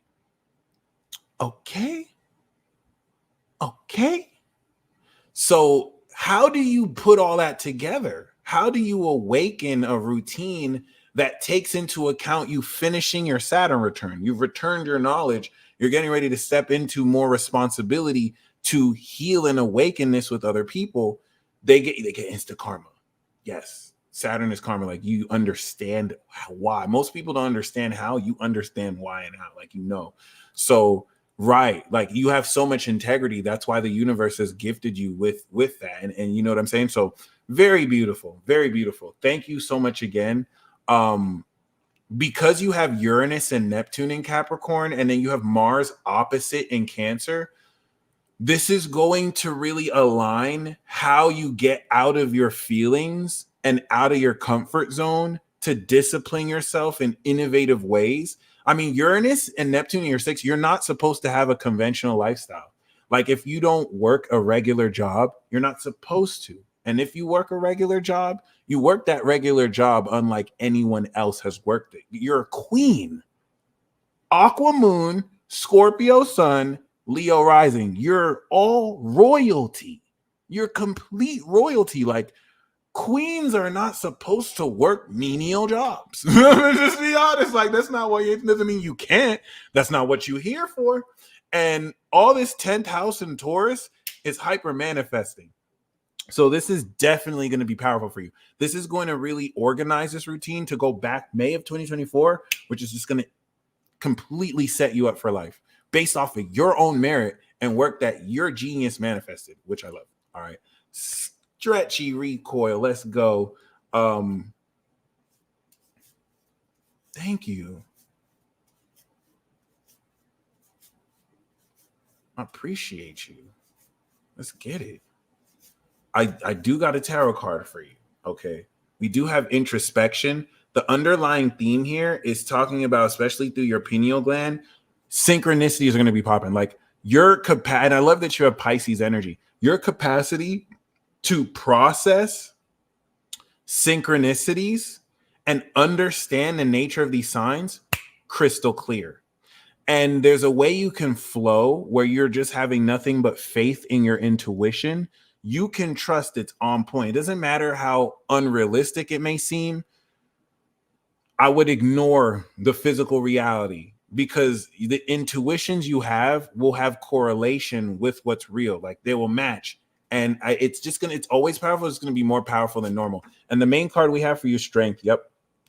So the strength card here is talking about you tapping into so much more passion, so much more energy. You're going to be focused a lot more on what you love, but you're very much so intuitively guided. So you don't even really have to know exactly how to accomplish it. You just have to move in that direction and things are going to flow for you like butter, like water. I don't know if butter flows, but like water.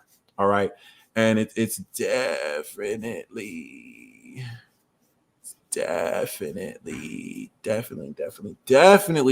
going to invigorate you. I feel like you're going to tap into a new source of energy that is going to give you a newfound approach to how much more creative you are and can be. And that is amazing. All right. So you guys stay blessed as always. This was an amazing stream. As always, I'm honored to serve. All right. You guys stay blessed as always. And until next time.